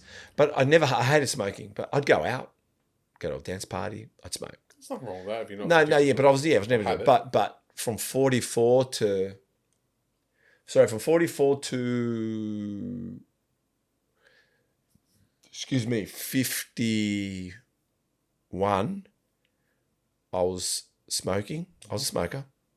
But about 44 to 51, I was a smoker. So really late smoker. And then I stopped, and a year later I hit it again. Right. But that's when it dawned on me that I was addicted to it because I couldn't wake up in the morning without it. And I had to have it at certain times, meaning I'm having a coffee, got to light up. And I know it's a habit, but there's also times where I knew had I not smoked for 6 hours, I was edgy. So I needed I needed it. I just needed it. So, and then I realized, my God, that's the only thing that's got me. Nothing's got me. If I don't want to eat, I don't eat. I don't want to go to the gym, I don't go to the gym. But when smoking, I got a craving, I got to have it, I got to do it. And it's, like for me now, it's so good not having anything control me. 100%. So meaning 4 years without it. But look, I get it. But obviously weed didn't give you a problem. Meaning, no, but a problem was a kid, naive, Saved my life, adolescence, saved your life, did all this stuff. But meaning being a rebel, there's many reasons why we smoke pot. Oh, you did. I didn't really smoke pot, but when you're young. But when you're older, cigarettes, drugs, even alcohol, excessively, not casually, usually has an underlying issue with it. 100%. And what was your underlying issue? You went through a pretty much bad relationship, was that? And did that bad relationship, from what you write, did that stop you from excelling in your bodybuilding career as well? 100%. It destroyed me. Yeah, well, what tell us, just if you have It destroyed me. I didn't realize, and I've only realized it's in the past. You can't change the past. Can't. I didn't know anything about narcissism. Yeah. And I think a lot of people have a little bit of narcissism. You can't text someone back too fast these days. It's just it's not so much about narcissism in the females. We believe narcissism only belongs in males, but it's rife in females. Rife. Yeah, I know. I've experienced it as well. To a certain degree, but this is like a dark person. Yeah. If that makes sense. Now, I didn't realize what they do. They mirror you, all this sort of stuff. They call your names. Yeah, but they mirror, when you first get together, they wear a mask. Yeah. Like, this is if you study, and a psychologist will be able to explain to you, who studies narcissism. I've had to learn all this shit myself through Google. Yeah. And, mate, I thought this person was my soulmate. All this, I'd known this person since school as well. It wasn't the girl that I was dating that I told you about when Nicole and Jean passed away. Yeah. This girl was actually before not the Bondi girl. Not the Bondi girl either. This girl was before the Jean and Nicole girl who called me when I was at work. I used to like this girl at school, and we used to all smoke cigarettes at school. We'd go down to the alleyway and smoke cigarettes and shit like that. Now, I didn't know that she was going through a lot of shit back then with her family breaking up and certain things that she would have grown up with. To give you an idea, and I've learned this at a later date, but she would never show it. Very, very charming girl, very, very beautiful. Like, I'm talking next level. Yeah. If you ask the boys at Riley's, when they saw her, they were that's why that's why it's hard to get rid of them. It was, because she was probably the most beautiful girl I'd ever dated. Which is unfortunately and classy too. And unfortunately, we downplay ourselves. Yeah, at that time I did. You would, because you think, where can you find that again? I did, and I valued her more than me. I don't these days, and the gym I'm in now has got me over it dramatically. I'm surrounded by very, very beautiful girls. They're young girls at the counter, but they're the most nicest girls you ever meet. Yeah, and they're not nice because they're wearing a mask. they're actually fucking nice people. You know, every single woman at my gym Nice is nice. is a nice girl, mate. Yeah. They're really, and you know what? It's helped me out dramatically because I reckon I've got over it a lot more in the last few months than I've ever had in my life. Anyway, I used to like this girl at school, and she was, to give you an idea, I don't know much about her youngish background, but I know that her family, her mother and father split up, and her father's way of disciplining her was to spit on her. Oh. So this has caused her to just blank emotions out. Imagine if you're growing up and the person you're supposed to look up to spit out. And I'm not going to defend her, and I'm not going to help her. You know, and if you're watching, What was her background? Croatian. That's why I know a lot about the Croatians these days. The Javapi and the. Do they spit? No. I don't know fucking. This guy doesn't represent Croatia. He just represented himself at the time. And I don't know what the situation was. I wasn't there. But anyway, she was a narcissist. Proper fucking narcissist. Destroyed a lot of things around you. Did it to me twice. She what? Did it to me twice. Yeah, I know. Destroyed me. The first time, and was hanging around, coming back. And after long, I don't want to get into the whole story. Do you think if she was ugly, you would have stuck around? Once I loved her, I loved her. So yeah, I wouldn't have given a fuck. Because I didn't see her as beautiful anymore. I saw her for who she was. But I didn't see the narcissism side. And I was always trying to repair things. I'm a male. I'm Mr. Fix It. You know, and I'm a handyman. You know, so I like fixing fucking shit. So I thought it was me. And I'd let myself go. This is the first time I become really fat. I'd let myself go. Like I'm talking 110 kilo type scenario. What was that recently? No, this is 2017, 2018. Yeah, some people online were making fun of me. And there's a tanner out there that was making fun of me. Lucky I don't bring that up. And, but I was playing a character at that stage. And you know what? The following I was getting back then 10,000 views and shit like that. I hadn't really worked out how this Instagram shit was working, but I was starting to learn. And I was just playing this fat character that was supposed to be a bodybuilder, you know what I mean? Because I knew how to pose and different things, and I was playing this character. And that happened, and then when she broke up with me, long story short, I had properties at the time and stuff like that, and I just finished fucking buying one. Like I put every cent into it, and we were renting in Ryde. So it was down near my father's, actually, not far from my father's and my brother's. So I bought that, and I thought, oh, beauty, you know, I'm going to have, I've got 28 acres near my dad's. He's got 100, and my other brother's got 40. And thought it was the perfect place to buy, because if I need anything, I can just call the old man. He can go around there and do, you know, this, that, and the other. Put every fucking cent into it, and she left. And then anyway, I got lucky. The bloke who had my home was Italian. And for whatever reason, he came over one day. I don't know how it fucking happened. But he come around. And we got speaking. I told him, this is what's happened. This girl's left me. I'm screwed, mate. You're going to make me homeless. And he said, how much is the rent? And at that stage, it was I got a really cheap place because they were always going to knock it down. And we were there for a few years, but they were going to do it within, I think the real estate agent thought it was 6 months, but it takes a while to get the plans through and all this type of shit, you know what I mean? So we were there for a couple of years. And he came and saw me, and I told him what happened. He goes, mate, that happened to me. That happened to me once. And he goes, the rent's 500. He said, there was two of you. If I make it 250, you got a few months to stay here, maybe even 6 months. I said, I'll take it, mate. You know, he goes, mate, done.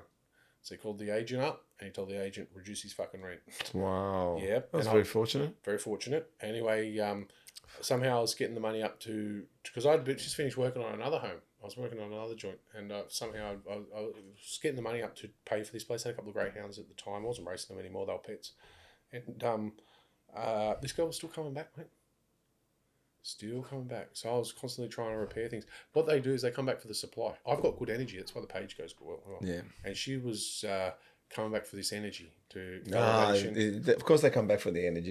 You know, and I was trying to repair shit. I was trying to fix shit, you know, and make shit better. And I thought, for whatever reason in my head, I'm thinking, well, she's coming back. Like, she must like me, but there's something wrong with me. I kept thinking it was me. No, there's nothing wrong with me, mate. There's something wrong with this particular person. And got to the point where the bloke was going to, when we started fighting again, because I said to her, I've got to send the dogs away, you know, like I'm going to have to send them to, and I did. That's the story. That just shows you the type of person I am. I said, at one stage I was going to put them to sleep. I said, what the fuck am I going to do? I'm going to be homeless soon.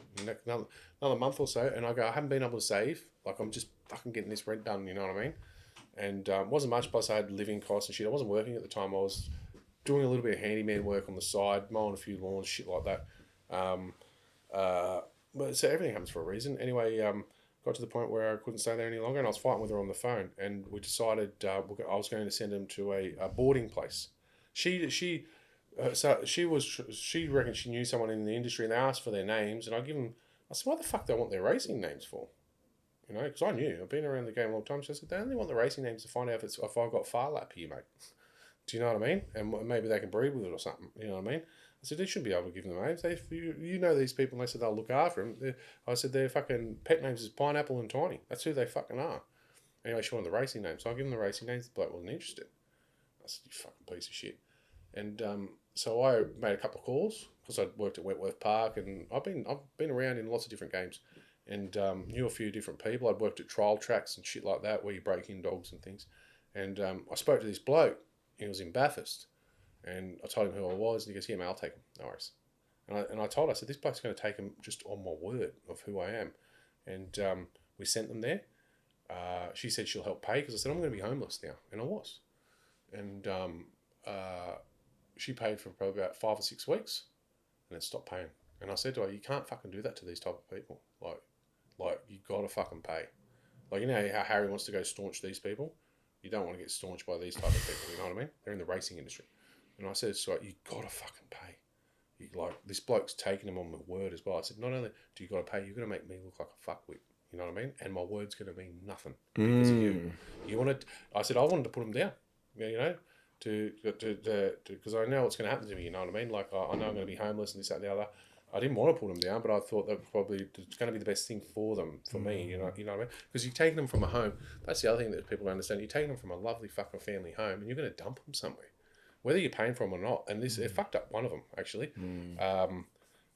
She wasn't the same. I ended up getting her back. She wasn't the same. Anyway, so I ended up becoming homeless.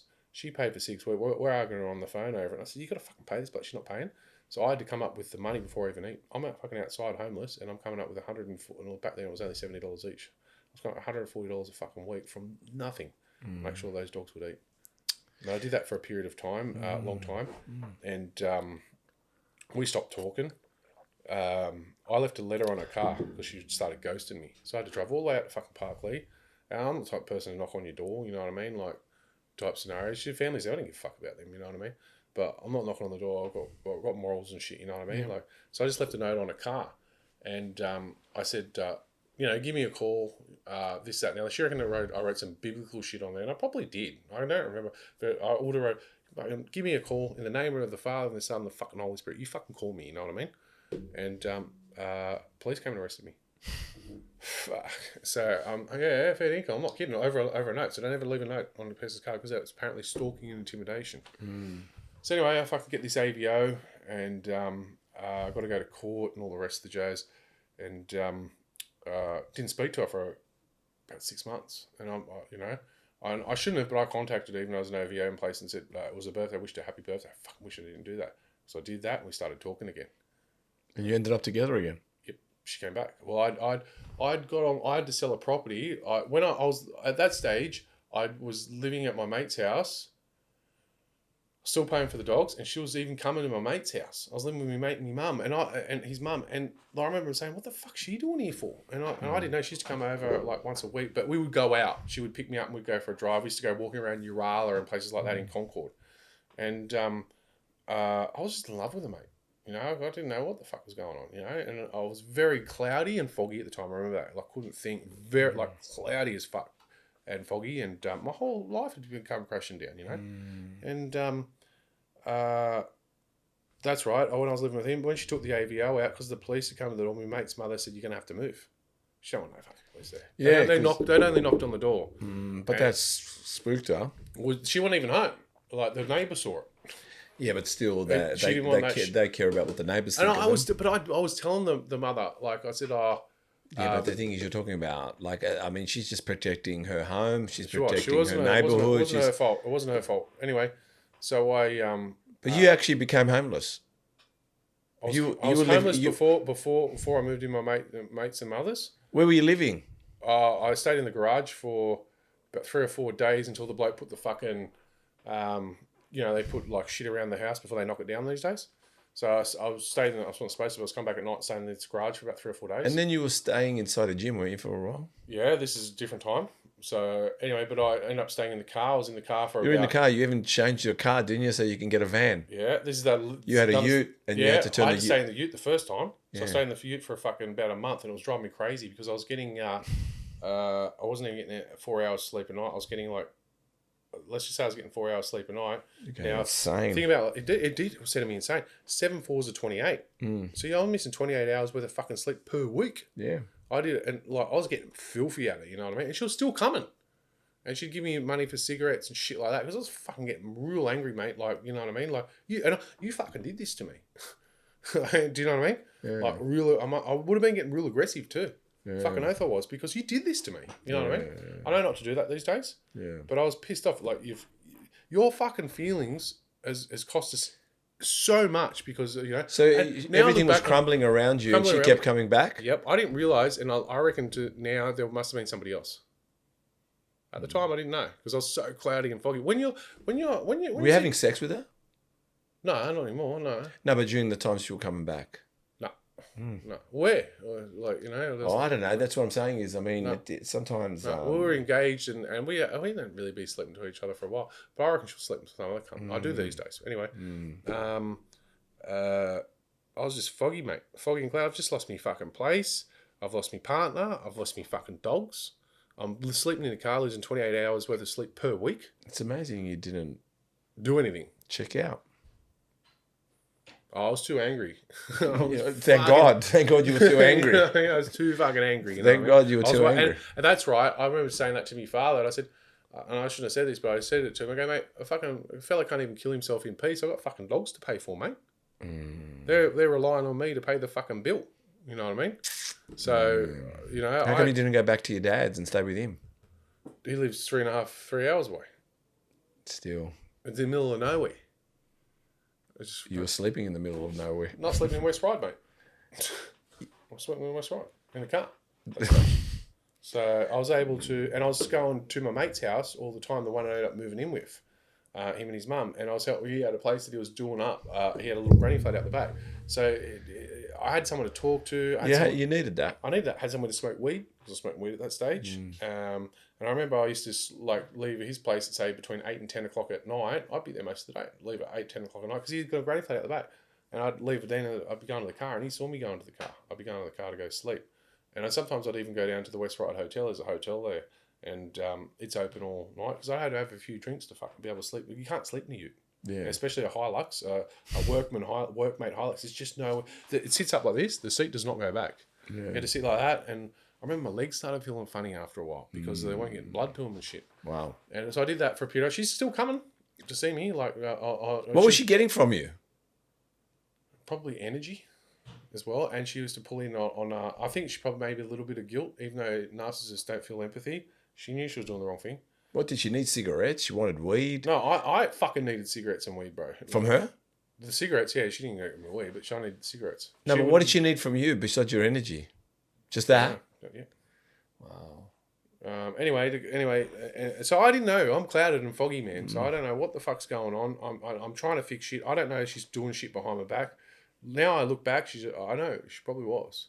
So anyway, cut a long story short, that went on for about a month. I ended up moving in with my mates. I was there for 9 months. I started building an amazing physique because I joined while I was outside in the ute. I joined Top Ride Fitness first because I just joined there, and then I wasn't training at that stage. The first few days I wasn't training. I was just going there to use the bathroom. I was like, I've got a bathroom, a toilet, and a shower. I've heard that. I've heard other people do the same. And then when I got there, I started training. There was this dickhead. I think, I don't know what, but he was doing some natty comp at the time, and he's lifting his shirt and he's looking at me, you know what I mean? And I thought, look at this cunt. He thinks he's the shit, you know what I mean? Yeah. He doesn't realise I come from Riley's, you know what I mean? I come from a proper bodybuilding gym, bro. Hey, I took one look at him and this is a real Harry. yeah, I took one look at him and I thought, he's nothing. Mate, I didn't even look at him. I just looked once and just went, pfft. The guy looks like shit compared to what I've seen before, you know what I mean? And that got me training.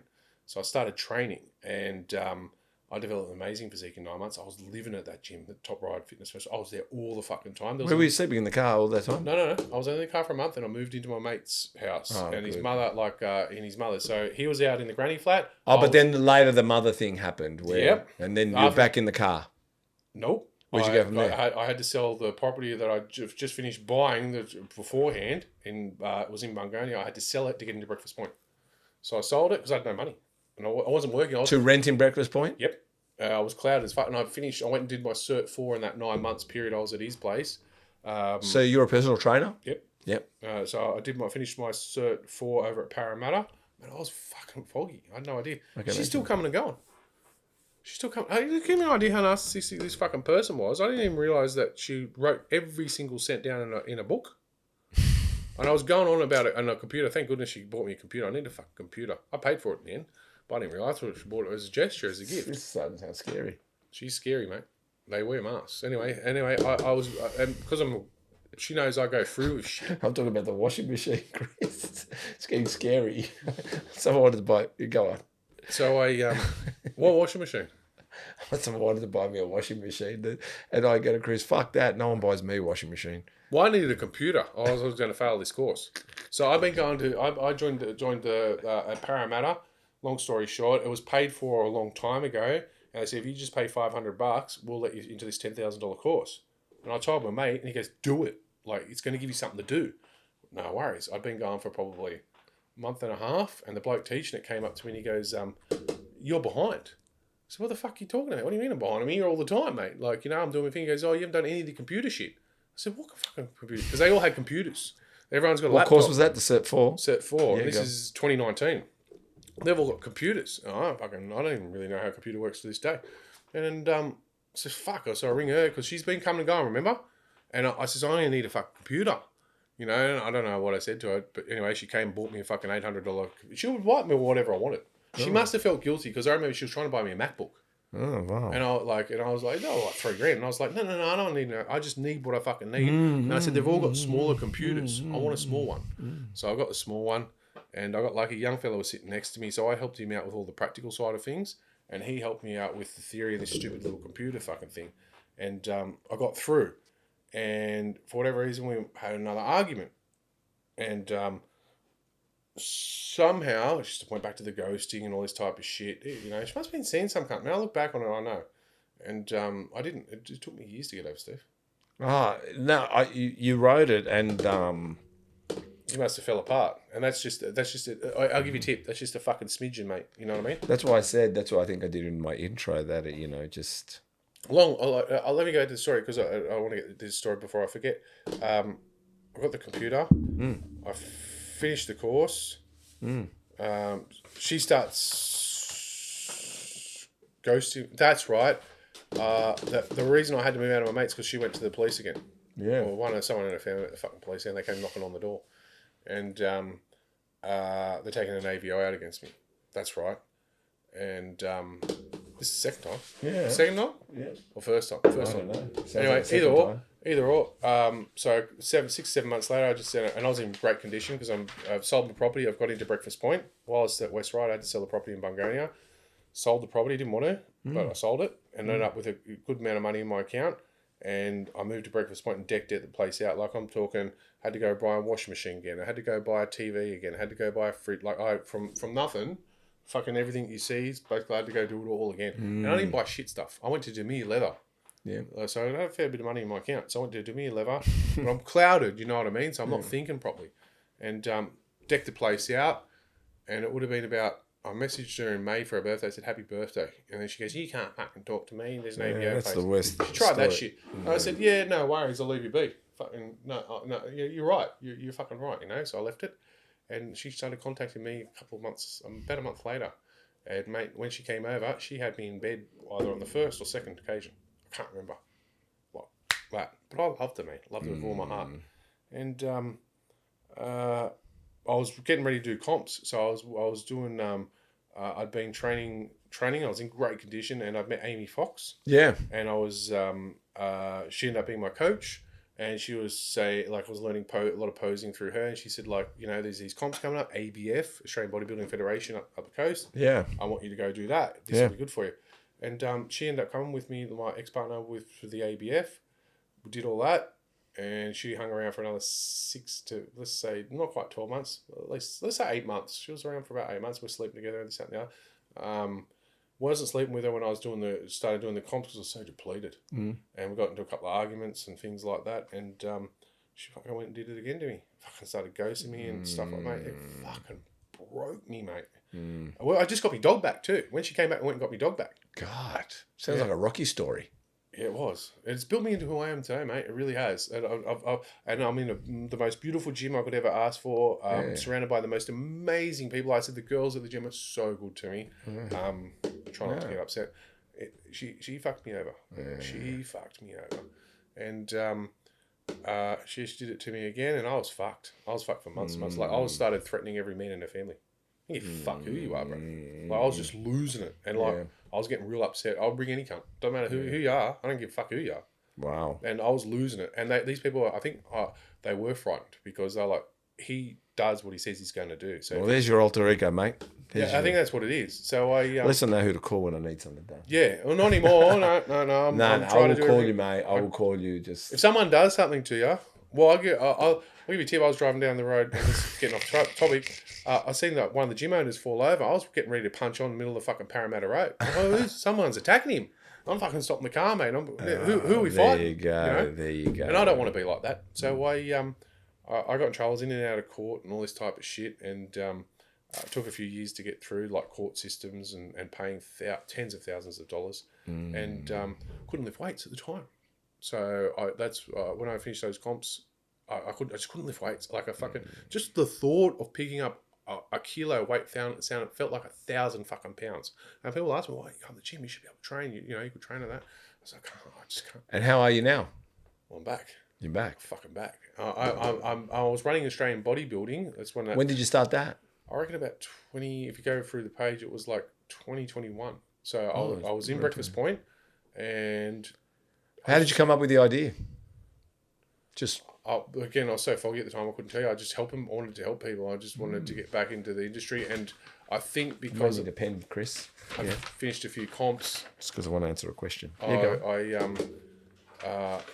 just got back into it, and then that's just how it was. But I didn't want to be the face of it at that stage, and I just wanted to help people and help. You're still not the face of it. We don't even know. One knows who it is. Fucking everyone knows who I am now. Do they? Do they really? I'll have a few people. I know I'll have people that like me, and I'll have people that don't like me. I'll have my detractors. But look, hopefully I turn them into what do you call it? And every view, comment, and everything is important to me, whether it's negative or positive and shit like that. It all works. We're all related, remember?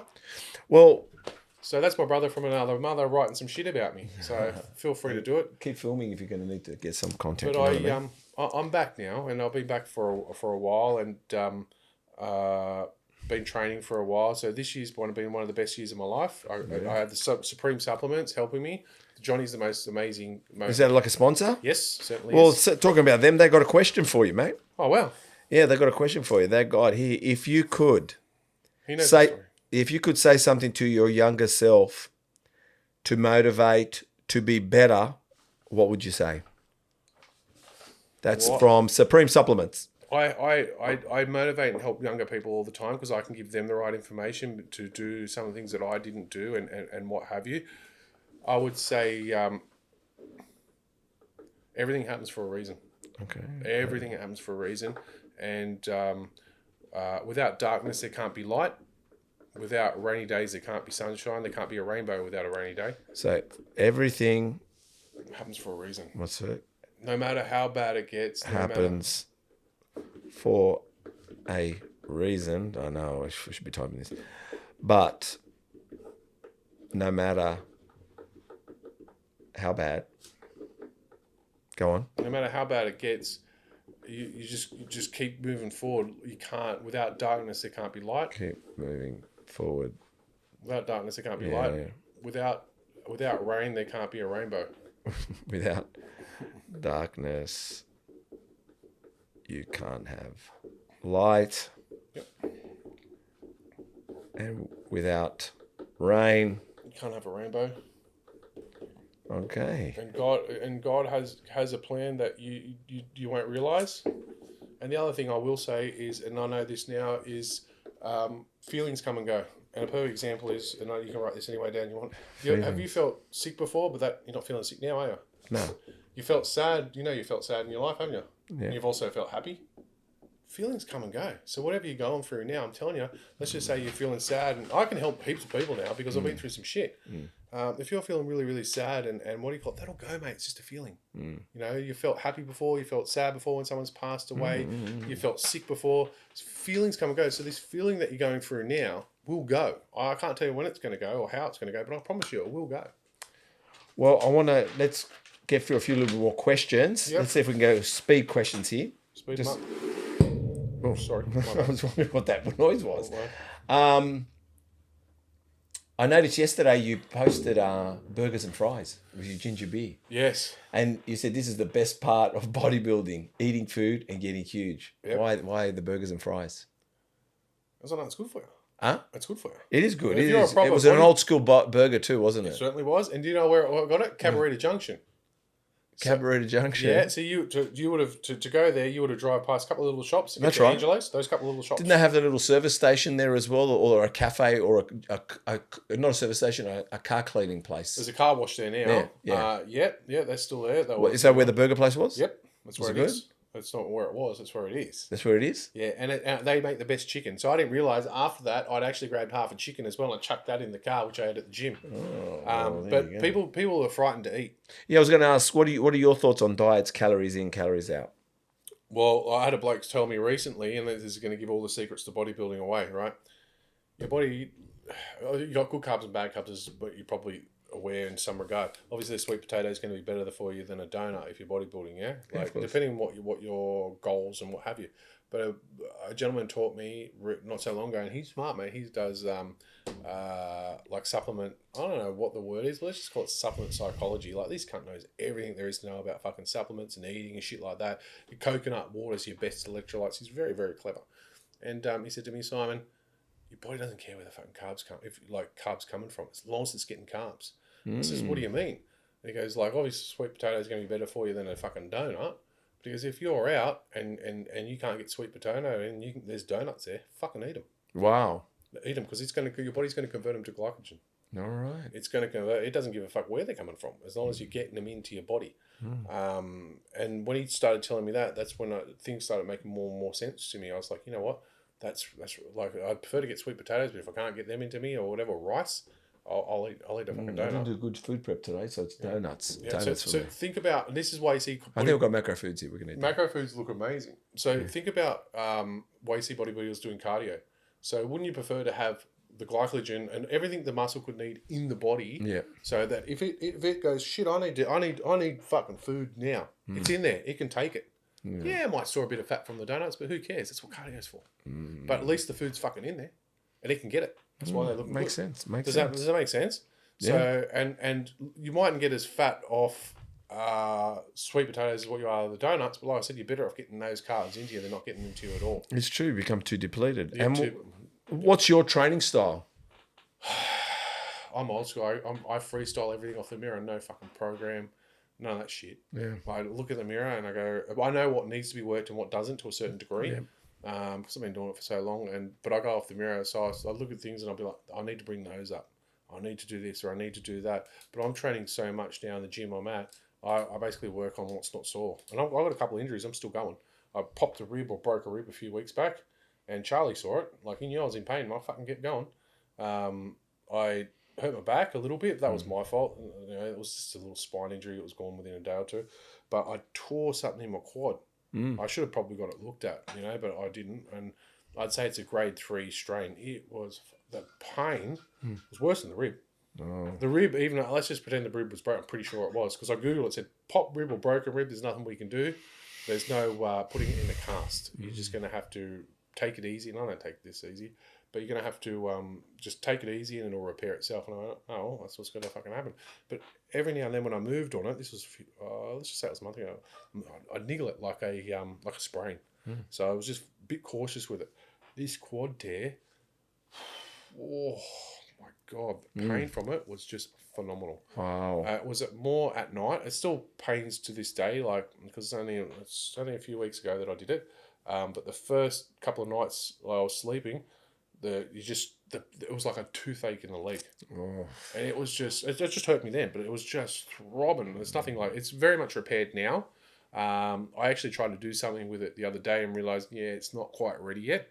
So take it easy. And I saw a video and I never thought of this. Bloke tore his calf. And he tore it in a bad way. Like it was a lot worse than me. Like his was black and blue. Yep. And instead of not doing legs anymore, he just started doing one fucking calf, and just left the other calf. And after 50 days, he showed like his little transition. After 50 days, he was able to do both again. And they both look pretty much the same. I thought, as a natty, that's a way to keep your testosterone up. Yeah. So, my right quad's fucked right now, but the left one ain't. So you can just go in there and start doing single-legged things to just keep moving forward. I like that. What's your favourite, or who's your favourite bodybuilder then, and who's your favourite most recent? Past and now. I've always liked Lee Priest. Yep. He probably doesn't know this, but I actually, he was going through a breakup. I can't remember what year it was, but I was texting him. And we're talking. That's nice of you. He was going through a bad place. I don't know how many years ago it was. I think I know who the girl was. Pretty sure it was the blonde. He might have probably been dating a few blondes, but I think he had children to this one. And he was in a bad place. And I was texting him for whatever reason, and I think it helped him out. Oh, that's nice. And here he is now. Help me out. I don't want to say I have a favourite body, but he's right up there. Flex Wheeler. Okay. Do you still talk to him now, Lee, and all that? Not as much. Not like. But Flex Wheeler's one of your favourites? Yes. Yeah. Look, they're all my favourites. Like your late 90s bodybuilders are. Who's your recent? Like what, competing now? Now. I like them. I'm not gonna lie. I do like them all. I like Tonio Burton. Yeah. Okay. Well, now we need to know that. Oh. Who's your favourite Olympian? If you had to pick from going back, mate, all the way from Sergio Oliva all the way up until recent. I can't pick because I like. Come on, pick one. Well, I've just mentioned Lee and Flex. No, but I'm talking about Olympian. Who's won? Who's won? It's not that many. Well, I met Ronnie Coleman, so it's going to be Ronnie Coleman. All right, Ronnie Coleman's in. What was it like meeting Ronnie Coleman? It was lovely. He looked me up. I told him I wanted to be Mr. Olympia. This was going back to 2015 when I hadn't gone through any of the shit. And I was probably on my way to fucking doing really well. I don't want to say I was just as big as him, but I was right up there at Riley's. I was a fucking big boy. Yeah. I was getting right up there. Yeah, and, you have to send us some pictures. He wasn't smurfing me. He wasn't smurfing me. And I told him that's what I wanted to do, And back then everyone was laughing at me because no one had ever made it to the Olympia in Australia. Like every cunt was laughing at me. They said it's impossible. Wow, so that bird really fucking put a damper on your journey. Oh fuck yeah! It's like that should be a lesson to everybody, not to let people stop your journey. 100%. I give up everything to get married, And at that stage, I'll be quick on it. We were only 33 at the time when we got together. I thought we might have children and things like that. So I give away bodybuilding. I didn't want to pursue it anymore. Unfortunately,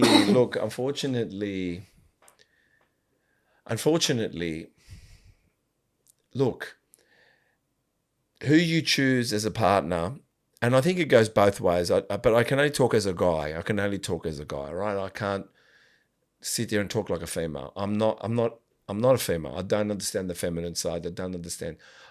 I've got a daughter. Of course, I want her to be amazing and to have more than I have and to have better relationships that I do and to grab a partner that supports her. But at the end of the day, a woman can break a guy, but a woman, because she's so necessary, can make a guy. 100%. And guys wake up every day, the first thing we think about, every day is, besides sometimes having a hard on, but having said that, and that's a bit of comedy, but Chris, you can cut that out when I'm getting into the serious stuff. But having said that, because firstly, that's a good thing because it means you're kind of, you're still a man and you feel that passion inside you. But to get to the bit that I was trying to say, every morning a man wakes up and the first thing they think about is how to keep a roof over your head, how to get clothing, and how to feed someone. And at the end of the day, that's what it's about. That's all we think about. And I'm just telling you, a woman can turn around and say, I think about that now too. Well, we've built a society for you to come into the fold now and do that, unfortunately. I'm so sorry. but it's in our DNA. 100%. I live with no one, and that's all I think about. Meaning, because my partner's in another state. But what I'm saying is that's all I think about every day. My kids are old enough, but I still think about that every day. Yeah. About how to help them, how to feed them, how to dress them, how to hopefully make things a little bit better for them. Because, sorry. I heard a saying recently that a man will put himself last and put everyone else first, whereas a woman, like, he'll put his feelings last. You put all your feelings last to do, which just makes sense with what I was just talking about, how I gave up everything to try and get married and have children and shit like that. A man will put his feelings last and put everybody else first, whereas a man will put his feelings last and put his family first, whereas a woman will put the family last and her feelings will come first. Like, she'll destroy a family home. Maybe I don't know how. I don't know. Look, I don't know how to agree with that. Not to say that it's wrong, but what I was trying to allude to is, when we've got, as a guy, when we've got a supportive woman, we're even better. Oh, 100%. We're even better. No doubting. So a great woman creates, like they say, behind a great man is a greater woman. And that's the truth. There's no denying that. It's supposed to be a team. Yeah, it's supposed to be a team. But I just think that today we're getting coached by the feminine, and I don't think we need to, because unfortunately they don't know us like we don't know them. And I don't think we sit on a panel, like I don't sit here with you and say, how do we make girls more understanding? How do we make girls stronger, better? But we seem to be seeing a lot of panels out there of girls sitting and saying, how do we make men better? And they can't. And the last thing I'll say, I'll just finish it with this. If you walk into Starbucks and you are the CEO of your company, you're the CEO, and you walk up to Starbucks and the cashier in front of you is this wonderful girl, beautiful girl. May she be even in her 30s. And she's working there and she goes, what coffee would you like? And you said, I would like blah, blah, long black. Yep. And she goes, thank you, Simon. And you go, what's your name? And she goes, I'm Rebecca. You go, Rebecca, you got a great smile. Mm-hmm. And you go, Rebecca, here's my number. Call me. You're the CEO. Now, a CEO female that sees a cashier guy there, she doesn't even give a fuck. So what I'm saying is, we have to be at a certain status for certain women to pay attention to us, where a woman doesn't have to be at any status for a guy to pay attention to her. And she doesn't need a per annum for us to think she's amazing, beautiful, strong. And she'd be a great wingman, where if you're working at Starbucks and this amazing CFO walks in and goes, I used to think that. No, they don't want that. I'm telling you, man, I'm doing it tough right now. But they're all talking to you. Fucking oath. Well, look, I think because they're you attracted to the energy. They don't know how to run a page. No, the energy, okay. They don't run a page. Nobody knows they run a page. So when I saw you at the gym, remember I said, shh, nobody knows. They just like me for me. So a woman can't help how she feels. Okay. No. But remember, but the thing is, hear me out. Yep. Hear me out. The difference here is you're in a gym, covert. I'm in the best gym. No, you're in the best gym. I am. I'm lucky. You're in the best gym. Very blessed. But covert. Yep. Charlie knows it's his. Yeah, but covert. Mm-hmm. At Starbucks, you're wearing their uniform. They know who you are. So what I'm trying to say to you is, all I'm saying is, doesn't matter who you are. I'm saying is, walk into the counter. Yep. A guy that just pulled up in a Ferrari or pulled up in a Rolls Royce and says, it sees the cashier girl. He doesn't care. Yeah, that's but true. the woman that walks in and sees the cashier boy already doesn't want to know, because it's not, it doesn't matter your energy. She's already thinking, is this guy a provider? In the back of her mind. She has to think like that to a certain degree. Yeah, but what I'm saying to you is, at the end of the day, guys, that's what I'm trying to say to you is, girls hold guys, they hold guys at a certain level. We hold ourselves at a certain level. We don't think working at Starbucks is good enough. Where a girl that works at Starbucks could score any guy that thinks she's good enough. I'll say it to you anyway, like this. I don't know if I've explained it well. Have I explained it well, Chris? You've explained it pretty well, but I've had to learn it from you, because I used to believe exactly what you're saying until recently. Oh, let me be wrong. I don't care. Yeah. So I'm going to go to Starbucks. A lot of it I think I need to get is to how Starbucks, you feel Chris. as well, and what you're pushing out there, because energy attracts energy. But girls are like that, because you can't be living in so here's a perfect example. A girl's not going to be on fucking TV. She might mess with me because she likes the energy, but in general, I'll explain to you what. A news presenter, you know how beautiful news presenters are. She ain't gonna be dating some bum out at Mount Druitt. You know, and having children to him, they can't even get it. He won't be able to get into public school, let alone private school. That's just how. But he's a good guy. And he's loyal. No. He thinks he's a good guy. He's not a good guy out of Madrid. No, he's probably a fuckwit. Hey, hear me out. We've lost all our ratings, mate. We've just blown up the ratings. No. They're all coming from there. That guy feels entitled to a certain thing when he needs to better himself. I think we love Mount Druitt. We love Mountie County, mate. Don't get me wrong. Like, you know, we love Doonside as well, and Do we they love have Starbucks out there? Oh, of course they would. They got Starbucks at Penrith. But when you think a certain way, you project that as well. So I used to think exactly how you're thinking right now. But a woman needs a provider and stuff like that, especially when she's looking to settle down and have kids. No, but I guess you're missing the point. What I'm trying to say to you is, let's say they don't know nothing about you. We've all walked in oblivious. We're all on the same page. Yep. Remember, we're all on the same page. A cashier at Starbucks, girl, can get any guy she wants, whatever it is. To a certain degree, yes. She can at any pay level. Women choose. It's how the game works. Yeah, but a man working at Starbucks, most won't take him seriously because of the position he's in, right? And that's how it goes. But like I said, you could put me in Starbucks. I guarantee I'm pulling girls left, right, centre. Oh, Jesus Christ! You know what I mean? If you'd asked me a while back, I'd say no way. What's your pickup line? How you going? So if I go, how you going? It's not always going to work, but yeah, generally. All right, mate. Women Guys, anyone out there? How you going? I'll say to you later, women are in charge of who they're sleeping with. That's how the game works, right? But men are in charge of marriage. Woman can't marry herself. No, I'm listening to you. Yep, and it's what you project. I used to believe that. So also, you could be good at sex just as a Starbucks cashier guy, eh? So it depends on you never know what the girl's looking for. And a lot of guys these days, and I used to be like this is how I know. A lot of guys will project onto a woman, oh, this, that, and the other. All these women, they're walking around naked, you know, this, that, and the other. You're projecting on them. So what do you want them to fucking dress up or something? I want them to walk around naked. It's even better for me. But if you love yourself, I don't say love yourself. If you're a good person, believe in yourself and shit like that, you can walk up to any girl and start spitting game. But if you don't have that self-belief in you, and you're going to put that girl up here on a pedestal because you're projecting that energy straight onto her. She's going to look at you and go, fuck off. That's just how they are. I'm in a gym surrounded by women all day long. I've got people pulling up in Ferraris. I pulled up in McLaren the other day. You know what I mean? Yeah, no, but I'm just saying, like... They don't give a fuck about that. They do to a certain degree, but no. I think if a guy... I don't know. Chris, what do you reckon? If a guy pulled up in a McLaren...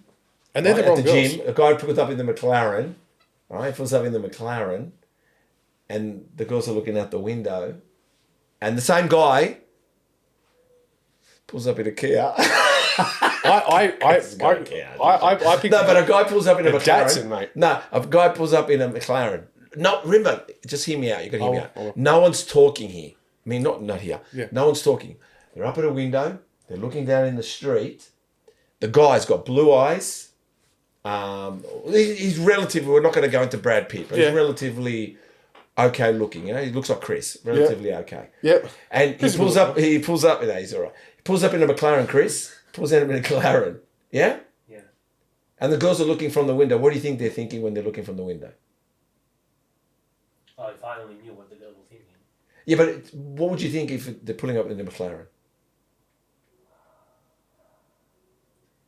What would they think? I don't know. Honestly, I don't know. Or what would they think if he pulled up in I don't know. Toyota Yaris? No, I don't know.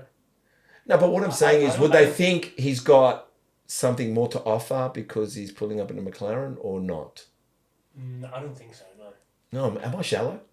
No, you're thinking how most men think, and trust me, I used to think like that, and it's not the right way. I'm not because girls don't think like that. No, but I think you got it all wrong because I think that it is judgment. We judge people from far. We do have perception. So what I'm trying to say to you is, look, a dickhead walking out of a McLaren and a dickhead walking out of a Toyota Yaris, you're not going to know the difference until they come and talk to you.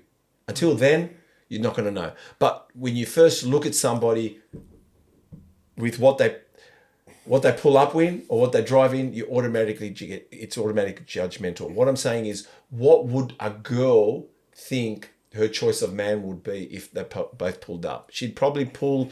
I could be wrong, and please leave comments I if think you're they're like. all about feelings because they say girls are loyal to feelings. They're not loyal to anything else. They're just loyal to how you. They're only to how they fucking feel. But He's right.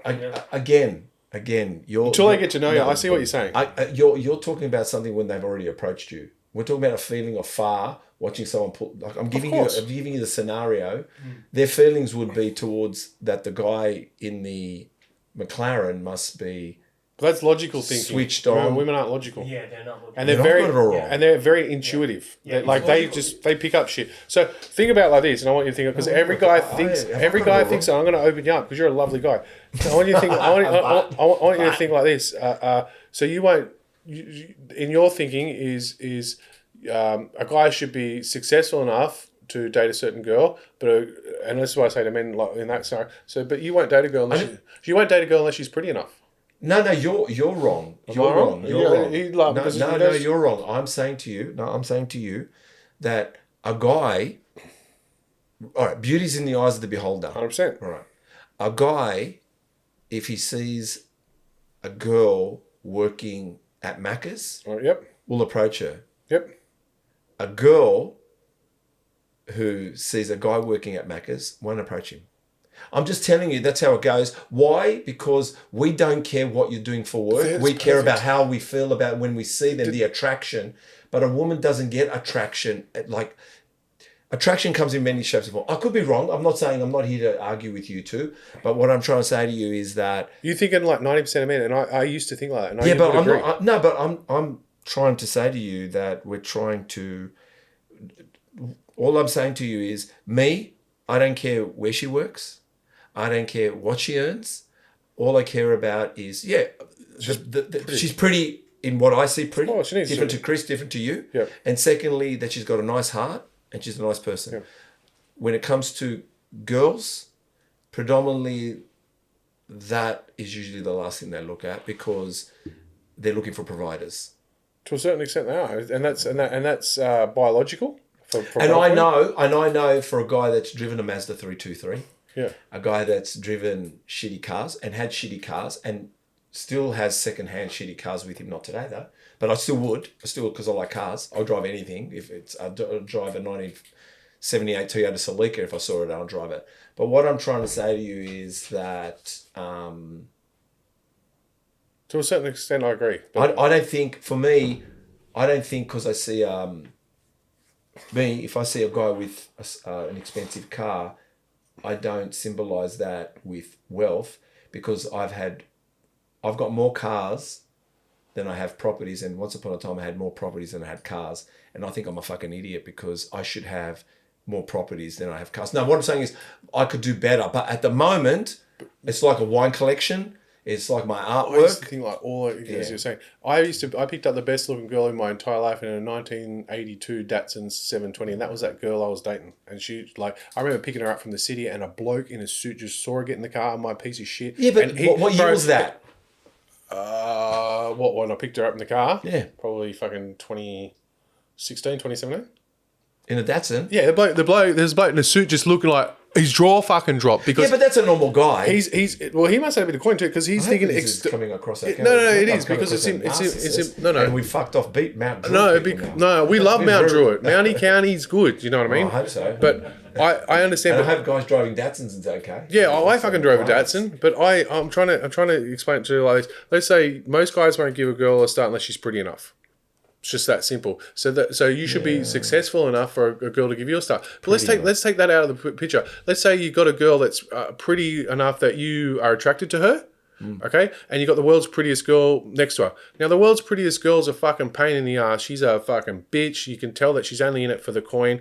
Blah blah blah blah blah. The other girl's your perfect girl. She fucking loves you. She's ride or die. She might fucking smoke cigarettes. You know what I mean? Say you smoke. She's fucking everything you look for. She's Greek as well, right? Yeah. You're gonna be like, well, hang on. I fucking want to date you. And I know the other girl's pretty, but she's not who I want, and she's everything that I don't fucking want. You know what I mean? That's the same as you pull up in the McLaren, and I pull up in the piece of shit. Bro, the chick is just digging me, man, because we started talking. She's like, fuck the dude off in the shit. She'll probably date you both at the same time, but I got this energy that she just wants, and I'm shredded too, so that's going to fucking help, you know what I mean? The fact that you go, maybe the way you say good day. I'm confident in who I am and what I'm doing, and I want people to think like that, because that's how it is. So we don't want women dressing down. But dude, that's what some men want. They want women dressing down because you're a fucking down there. You're a bottom feeder, bro. We want women wearing less, man, and we want you to come up. And if I've got to put my hand down there to bring you up, bro, that's what we've got to do. Oh, well, Chris has got a lot of hook there, man. He loves it. Chris is like documenting this, and I think it's great. Yeah, and I'm with you. We want the best men that we can get, and we also want the best women that we can get. No, I'm with you. So I'm with you. I think I understand my analogy. You're right to a certain degree. Yeah, to a certain degree, which you said 95% are doing it. But I like myself like to play in the 5%, which I predominantly do. Yep. But at the end of the day, we do. And can I quickly say this? Let's just say you're a multi-billionaire, right? You're fucking working in your own Rio Tinto. You're right up there, bro. Because I know someone that kind of does. They're McMurdos, you know, and they live very, very well off. Let's say you fucking got heaps of cash, right? Do you want to attract these wrong fucking people like that narcissist? Like, do you know what I mean? You know, because you're what do you call it? Or do you just want to fucking just walk around? So, how can I explain this? Sometimes having certain things can bring the wrong people. Well, look at Packer's son.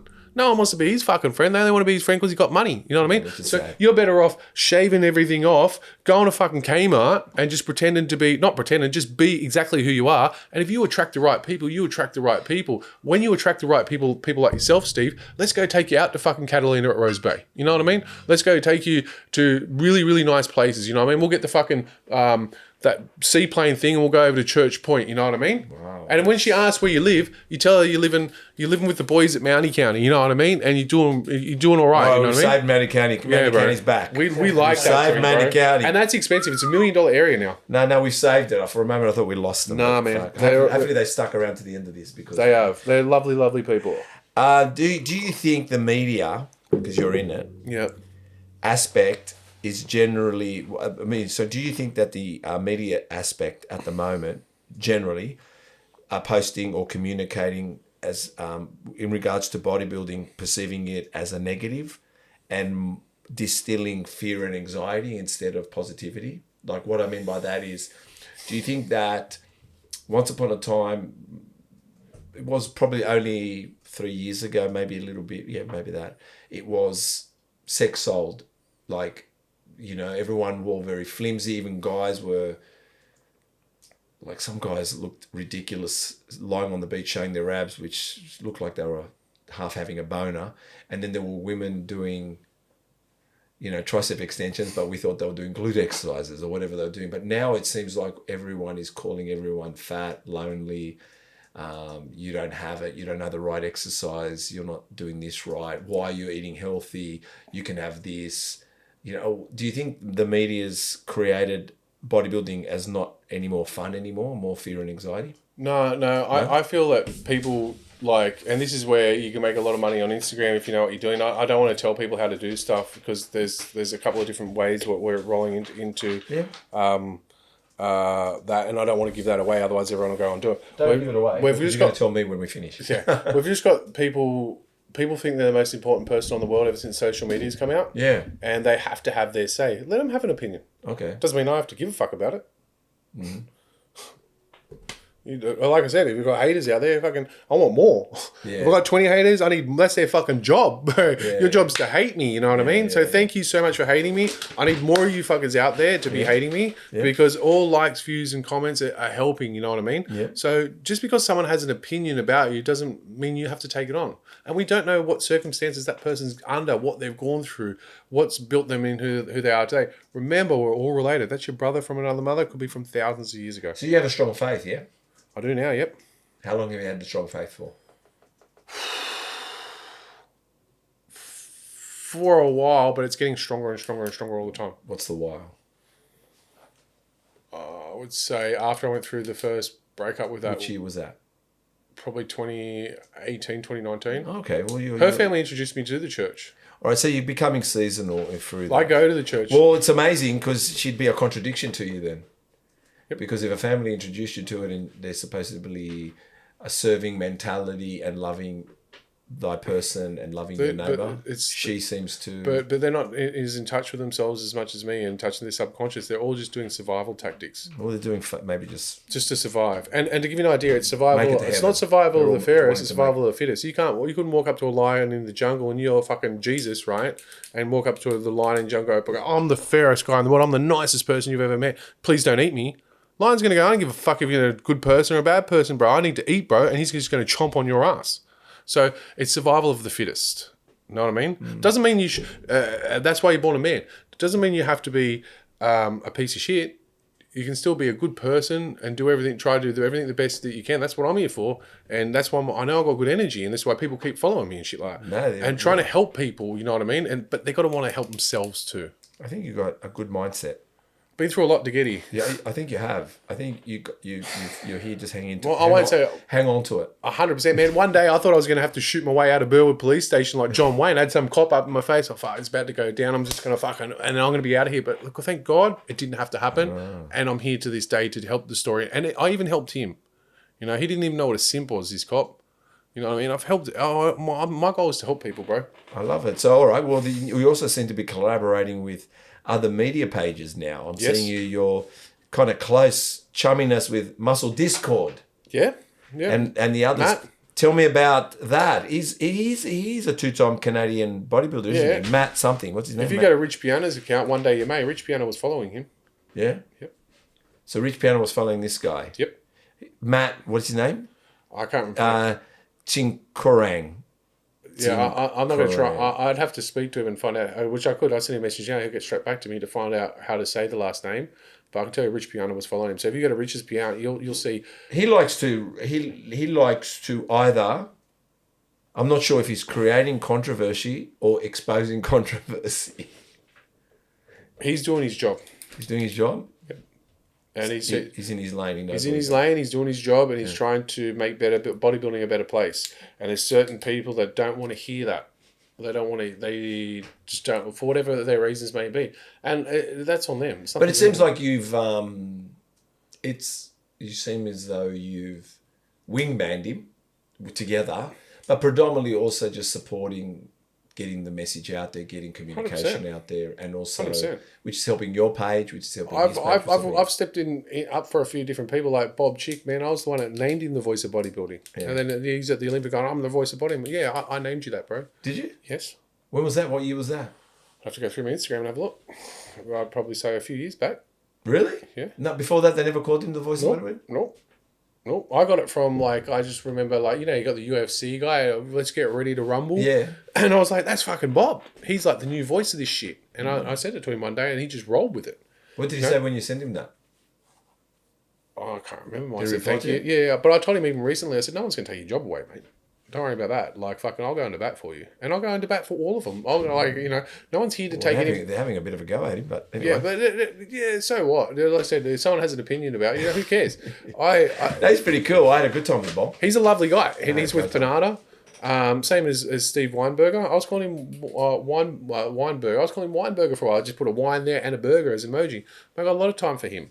I got a lot of time for everybody. No, we need everybody. Remember, we're all related. We're all related, but we need everybody. I agree. It is great. But It is great. we need people to wake up to themselves also, and if they're doing the wrong thing, not do the wrong thing. So We need to drop ego. 100%. You can't go up to the judge's table when they're about to name Samson or Martin Fitzwater, the winner, and run up there with your phone and fucking take a call. Hey, hang on, bro. With this piece of paper, and then tell me you're not doing shit. What the fuck we got the rest of the judges for, mate? If you're the head judge, you can make any decision. Fuck all the others. You just sit there and you do whatever you want. This is why we're going to make more transparency. Everything's going to be online soon. People are So going. you think people are fudging the winners? I don't know if they're fudging the winners. Maybe he saw something that he thought was better, but that's on you. These people are there to fucking judge. Who was the one that ran with the phone? Steve Steve who? Weinberg. He ran up to the judges. Ran straight up to the judge's table, taking a fucking call, messaging some cunt, and he had a piece of paper, and he reckons he was doing some shit. I don't care what you're doing, bro. Why have we got these judges here for? That's their view. That's what they saw. Whoever they're voting in is what's going to, what do you call it? Otherwise, let's scrap all the judges and you just sit there. Know what I mean? So what we're bringing in now is forget pieces of paper. We want a proper transparency with a phone, live time. We can see the scores and shit going up. Wow. Yeah, and that's what we're rolling with. So we don't need a head judge. You just need to sit on the table with everybody else as well. We don't need a head judge. If we need a head judge, we don't need the rest of the judges. Just that simple. There you go. But no one wants to take anybody's job away, and everybody all makes mistakes. And who knows? Maybe someone above him was seeing something that they liked even more, and he's just doing what maybe he gets paid by somebody.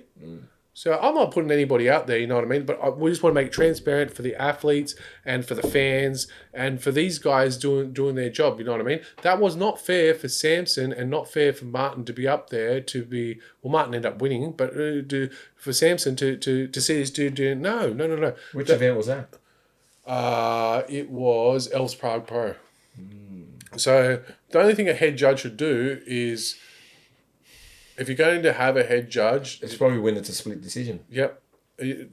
Where you'd come in and... They've got to go back up on stage again. Yeah. Or you got to sit with the judges to narrow The it only down. thing, in my opinion, a head judge should be there to make sure nobody else is on their fucking phone. And the judges should be looking at the fucking people all the time. The only time you put your head down is to quickly type something up, like you put your score in, which will now go up on the board, and we'll see that. Otherwise, sometimes you go to a show, and from the athlete's point of view, there's nothing worse when you go to a show and you're up there doing your posing routine, or that's not really as counted as much as it should be, or you're doing the symmetry rounds or whatever, and the people aren't even fucking looking at you. Yeah. I've had that happen to me. And I'm looking down, I'm like, this brick's not even looking at me, bro. What's going on? Yeah, it just fucks me on. I want you looking at me. And for the athletes, you're supposed to be posing towards the judges. Not posing to this dude over here. There's still a lot of work to be done. There's a lot of work to be done to make things better. I think bodybuilding has sometimes, I guess, like everything in the world, a political aspect. Even in, 1980 when Arnold won in Sydney. And I think everyone boycotted the year after, Frank Zane and Mike Metzer and all that.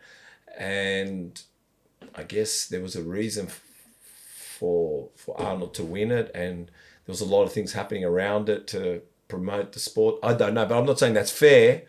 But let's look at a different point. Let's just say we've got certain... I don't want to say that guy's name, though, even though he's a lovely guy. He's God rest his soul. He's no longer here. Because I think I'm disrespecting him and I'm not. Yeah, maybe don't mention the name. But like this figure, some dude that you think's a fuckwit, right?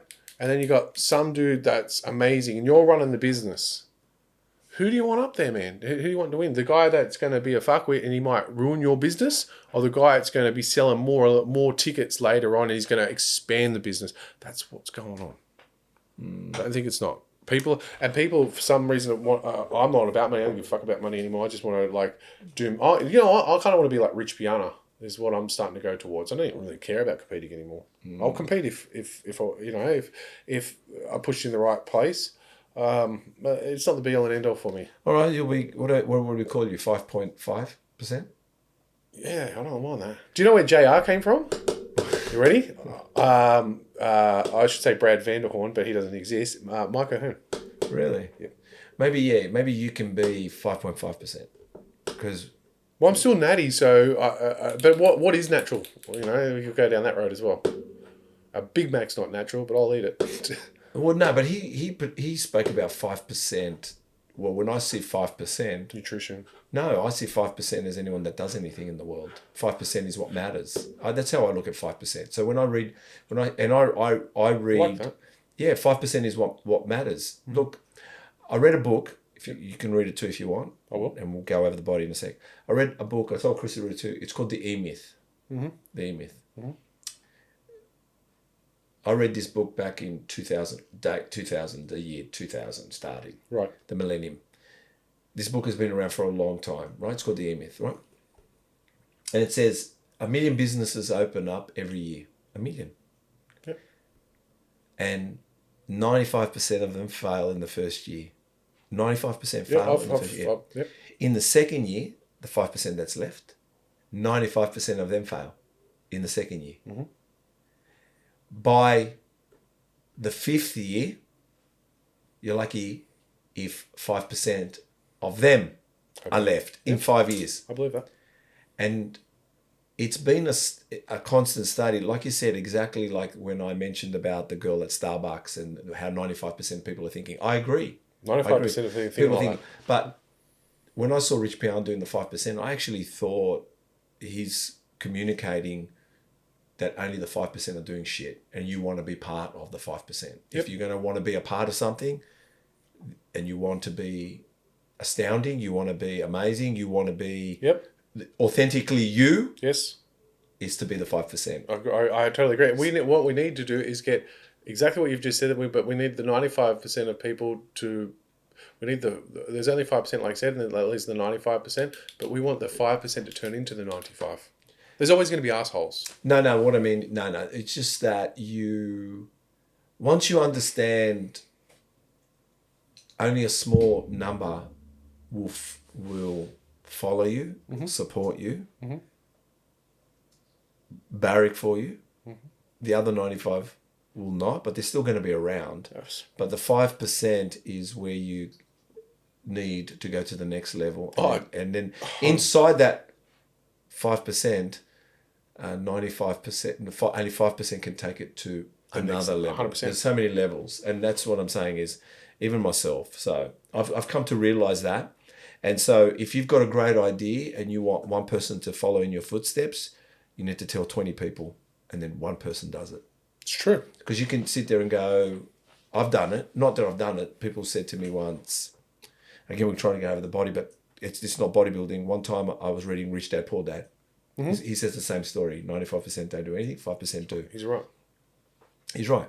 So I bought a property in New Zealand, and when I came back, honestly, I only went because I thought I was a fraud. And I went, I said, I've got to do it. And I went. Because I wanted to be the 5%. Yeah. Because I knew 95% won't get on a plane. Yeah. So I went nervously, naively,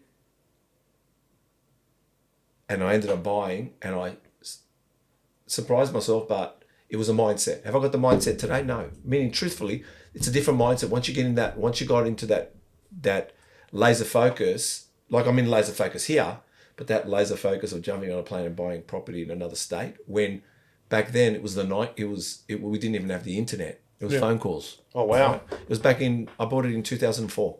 Okay. 2004 I bought this property. Yep. So we didn't even have no iPhones yet. No iPhones. No, this is what I'm saying. I bought it in 2004.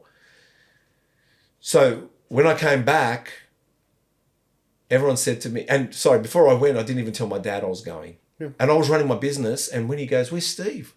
And my wife at the time, Giselle, goes, oh, he's gone to New Zealand to buy property. He goes, what? What about his business? Who's going to run it? But because I learned to make my business run for itself, I could go.